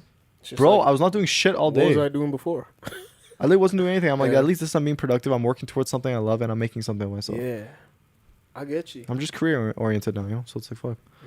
And hopefully, amazing people like you can come along this journey with me and keep doing the podcast and I have keep joining me and go crazy. Bro, I want to build this platform, you know. This vision in my head, because now that I'm stepping into like the artist realm, right? Like I'm actually starting to put shit out. Yeah. Now everybody that I meet in this music industry, I feel like is like everybody's like we're not striving for the same thing, but like it's like, oh, hopefully by the time I'm like, let's say 30, I'll be famous, you know? I'll have achieved what I want to achieve, right? And maybe you'll be there too by the time we're 30. And it's just going to be like, these are the people that I'm meeting now. These are the people that's going to be here like on the come up. Take that in. You know, that's going to be sick. Just like, imagine like 10 years from now, it's like, damn, like we started with the podcast and just engineering some shit at Abstract, you know? Like, how crazy is that? Now where are we sort of thing? That would be sick. Yeah, I'll change it 1 second. No, because I want you to remind me at one point. Just remind me about, I'm probably going to remember, but guys, I don't know if you do this, but what I usually like to do is like, in order for me to remember something, I'll tell somebody to like, yo, remember, remind me. Yeah. But like by me saying that, it's gonna help remind myself. Anyways, you know what I mean. Yeah. So just remind me of people on the come up. People on the come up. Gotcha. You know. Yeah. When you still work itself out. Put in the work that you put in work. It'll work. All right, we're back. I just had to replace the battery. And so what I was saying was like, as you said, about the people that you're surrounded by now is going to be with you on the come up. Mm-hmm. And this is probably the biggest thing, is that respect and uplift the people on your come up, because those are going to be the same people when you come down. Yeah, I agree. Damn, say that again, bro. Say that again. Yeah, I wish I had a soundboard like later on the Fresh and Fit podcast. They have like this soundboard where like have you heard it? Yeah, it's like a little rewind. Yeah. Guys, that was. Treat the people on your come up with respect and dignity and uplift them, because those will be the same people on your come down. Yes. Okay? The people you see coming up, you're going to see them coming right back down. So all the people that's ever supported you from day one, or that's uplifted you or helped you in some way, uplift them too. Treat them with respect. You got it. Help them out too. Because when your career is coming to an end or you start to die out, which it all happens to all of us, businesses, music, like, yeah, shit has to happen. They're gonna be there. They're gonna be waving hello. And if you were that guy that's always been nice to them, they're gonna remember you. They're gonna be like, oh, hey, how are you? You know, like, of course. And they're gonna want to help you when you come down, and hopefully like whatever, help you get settled, whatever it is, they're gonna be there. Damn, that got me thinking. I really hope. I don't think I will, but I really hope that fame doesn't change me. Like, yeah, I don't think we will. And we had this conversation, but I don't think fame is gonna change me. Like, cause the way I live my life now is like, I don't believe that I'm famous, but I live like I am. Does that make sense? To a certain degree. To a certain degree. Yeah, I don't think fame is gonna change me. But you said before, you said something was gonna tie into Bella's question. Yeah, so about like making it and stuff. So one of the questions from you guys asked. So shout out to Bella. She asked this question. She's like, oh, I think it was Bella. Let me just confirm because it may have not been Bella. So yeah, answer Austin question. Yeah, it was Bella's question. So Bella, appreciate you once again. She said, at what point can you say you've finally made it, like in the future? And I'll start this off. Yeah. At the basis of everything, at the very basis, and this isn't even like a subjective thing. I think my belief at the basis of when you made it is when you are financially free doing the thing that you love doing. When you are finally executing on your passion and you have your business and you're making money from either the business that you love doing or the job, because there's a lot of great jobs out there. You might just fall in love with your career and you're financially free and you're happy doing it. You've made it. That's the basis of everything. You've made it. Game over. Now from there, it becomes a very subjective statement, whether some people want to make a certain amount of money, they want to acquire a certain amount of fame, audience, grow their business to a certain point, and then they consider they've made it. But the baseline is that financial freedom, doing what you love. Doing what you love, and you're happy doing that, and your life is good in that moment when it comes to that. That's how you know you've made it with your career, and especially like in life in general. You know you made it when like you have a loving family, if you choose to go on that route. A loving family that supports you, your career is good, and you're happy. You're happy where you're at with your career and your personal friendships and relationships. That's how you know you made it at the basis. And for you, what is that subjective like? Good question. I haven't necessarily thought about that in depth. Okay. Like what I don't know certain metrics for me. Like for me, I know I've made it to a certain degree once I get to quit my retail job, start making money from so we're not just purely career. I know I made it when I've started making enough money from my content and my music to live financially free and to put money into my investments from the basis, and I'm happy doing that, and I'm feeling good, and I don't have to worry about money in that regards. And I know I made it once I like start investing more, you know, and I guess when I can like buy things or certain things without even feeling it on whims. Yes. Yeah, like I just take a vacation tomorrow. Don't even feel like I buy a new pair of shoes. Not necessarily a new car, but you know what I mean. Like, do those things. Blink and I'd be like, "Yo, Omar, you trying to go to Vegas? Trying to go to Vegas? Trying to go to Vegas for like a month? Yeah. And like just go to casino, whatever. Sure. Do you need to answer that? What? Do you need to answer that text? No, actually, yeah, I do. Actually, yeah, I do. I know. Because yo, guys. Real quick, can you drive me home today? Yeah, I got you. Okay, cool. All right, that's all it was. But yeah, no, I see what you're saying. You want chipping in? Yeah, sure. I got you. All right. Yeah. But yeah, guys, you don't fuck with moms like that, yo. No, you do not. Yo, when you get a text, or call, I don't care how old you are. If you get a text from your mom or your dad, you freaking pick up, unless you don't talk to them. But like, assuming everything is good between you and that parent, you pick up. For real. Especially the younger you are, you definitely pick up. Nah, like, you know, or at least get on a call or something, you know. But I think I agree with you in the baseline. Yeah, 100% baseline.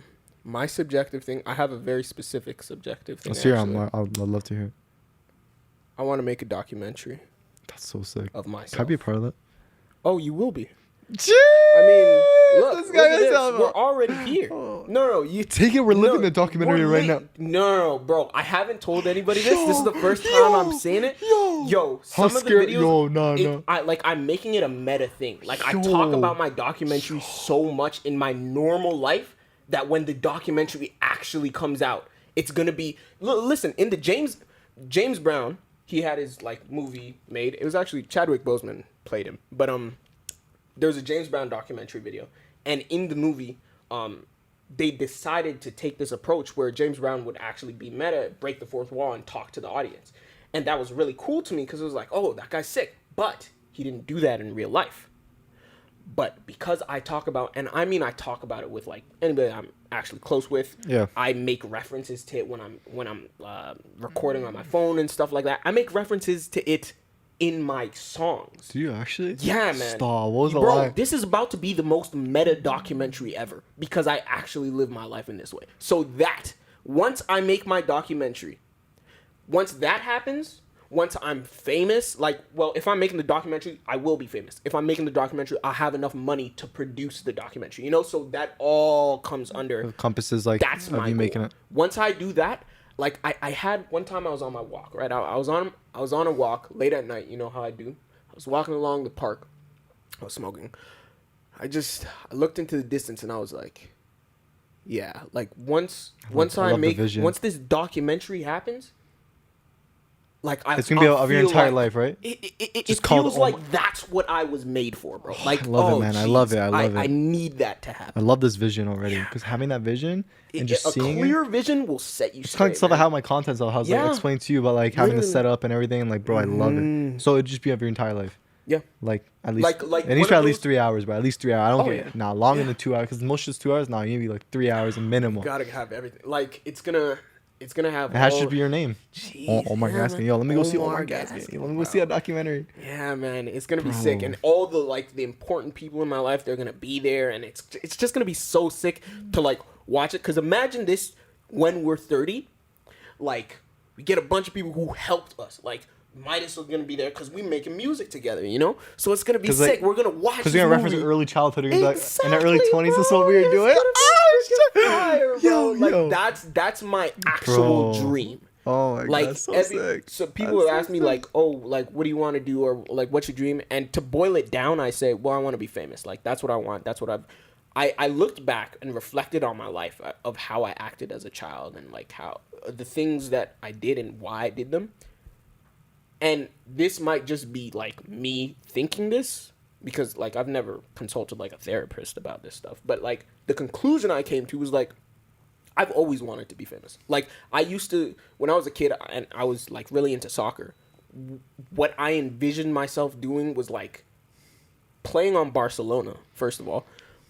Second of all, like people yelling my name in the crowd and me looking at the crowd like, oh, jeez, that's just. I always wanted to be famous. I need to make this documentary happen. You feel me? Bro, I can see it, man. I really like that question. I can see it, man. Like, yo, I'm feeling it too. What the fuck? Cause I'm thinking, yo, you don't understand. Like every time I hear a song, like you know when we're working on a song in the moment, it's like it's that much more fire. Yeah. Like when I hear that, I'm like, yo, is this the shit they're gonna be playing during like a montage in my documentary? Cause it's like you know how like you ever see like the NWA movie or something like that? Like any of those historical rapper movies or like musician movies or anything like that's a biography really made into a documentary, they play the music that they've made, of course, because it's about them. So it's like my music's gonna be playing during my movie. It's like, oh, jeez, I can't wait, bro. I can't wait. That's what's really keeping me going. I need it to happen. Yeah, I love that. Yeah, but how you gonna make it happen? That's a good question. No, that is a good question. I feel like a lot of people have a vision, but they don't know how to execute. And it's okay if you don't know. You just need to find out. You know what you're gonna do to get there. I think my plan is to first get big. Once I'm big, like with fame comes my like. I don't have a very well thought out plan, but I have. It'll come to you. You'll figure it out eventually. Yeah, like I figure that I'll make my steps, you know, I have my vision, I'll move in that direction. Along the way, I'll meet people who can help me. Like the same shit, we met by chance in the right time too. Like you have no idea how perfect the timing was. Because this was around the time I finally started getting like into my niche of music, like my style. And that was the point that I needed like an engineer. You know, that was the point that I needed to start pushing my shit out. That's you know, crazy. So it's like everything will fall into place when it needs to if I just keep moving in that direction. You know what I mean? I gotta find a manager. Bro, that's so fucked. Just like the feelings I'm feeling right now is just. You want to see yourself in the movie, right? That too, not even that too, but just like just hearing this whole story and just like feeling it out, just like you know, I feel like things are happening for a reason. We're putting in the work, like. We met each other purposely, and now like I'm in this like frame of just being so grateful for how like even having you here and like us meeting because it's just everything. I was like, bro, like it's just like, yo, the feeling right now is just fucked. Like it's just like, yo, we're gonna do great things, man. For real, man. Excited for the future, right? Like fuck. Yeah. Like if we're thinking about it like this right now and having this plan, like, bro, what's gonna be in 10 years, man? Fuck, man. Yo, it's gonna be sick. Fam, I need to clip this one day. I need to reflect back on this moment and clip it at some point in the future, like next year this time. See how we're doing in a year's time. Bro, what the fuck? Like, just crazy. Just the way everything's turning out right now. Just because that goes back to, remember, we're like, everybody has a plan, right? And that's what I meant by, like, if I just keep doing my shit in my way, like, things will, I feel, fall take into care. place. It'll fall into place, you know? I just got to be in the right time at the right moment.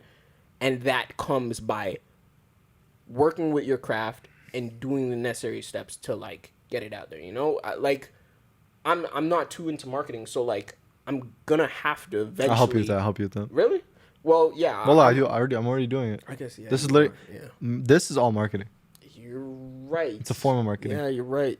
It's funny because even at the studio, Ioana's like, she like made the joke about like, oh yeah, if you need social media help, talk to this guy. Oh like no! And you saw me like perk up my ear, like, really? Oh, okay. Shit. Cause I know relatively enough about it, and like after you being on here, it's like, help you out. You know, I got you. Fam. We'll talk about it. We'll talk about your marketing plan. Yeah. Yeah, man. Honestly, I kind of want to end it there. That's such like a good high note, and like I'm feeling so good. I'm feeling so good right now, and just like thinking about the future, and like just being so grateful for everything that's happened, and even us meeting and doing this podcast, and like your documentary, and just fucking guys.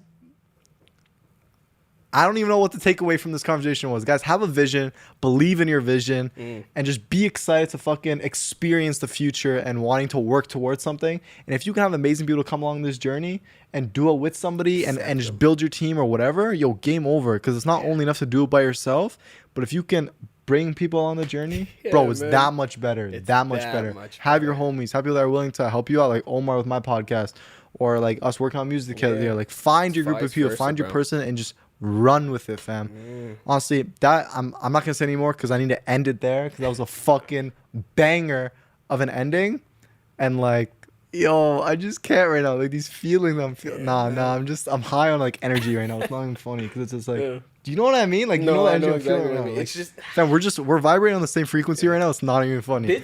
This might have been the best podcast. Holy fuck! Like my feelings. This might have been the best podcast we did. So far, 100%, fam. I can't. Honestly, guys, I'm gonna end it there. I appreciate and love you guys so much. We are beyond grateful to have you guys even willing to listen to this, to chime in, to comment, to like. Even if you're a hater and you dislike it, I appreciate you because you're helping out the video. For real. Guys, if you want to find me on social media, all that will be linked in the description. My Snapchat and Instagram is soko.chats. My TikTok is .soko_. If you want to find Omar on TikTok, it's callme.gaskin. So callme.gaskan. I'm also going to put his link tree in the bio. And in his link tree, he'll have his socials. He'll also have his music there. And so, guys, please go check out our socials. Give us a follow. Talk to us. See what's up. And I can't wait to post some of this onto TikTok. And I can't wait to see what the future holds. I can't wait for future podcasts. I can't wait for everything, guys. I love you guys. I appreciate you guys. And Omar, anything else to end it? No, same as last week. And that's it, yo. Also appreciate it. Love you guys. I'll see you guys on the next episode. See you later. Oh, fucking back! Yeah! Yo! Bro, I fucking feel it. Like, I'm hyped up, man. Yo, what the fuck? Yo, what the fuck, Omar, man? Bro, I'm gonna always look back at this clip and be like, yo, the energy in this moment, man.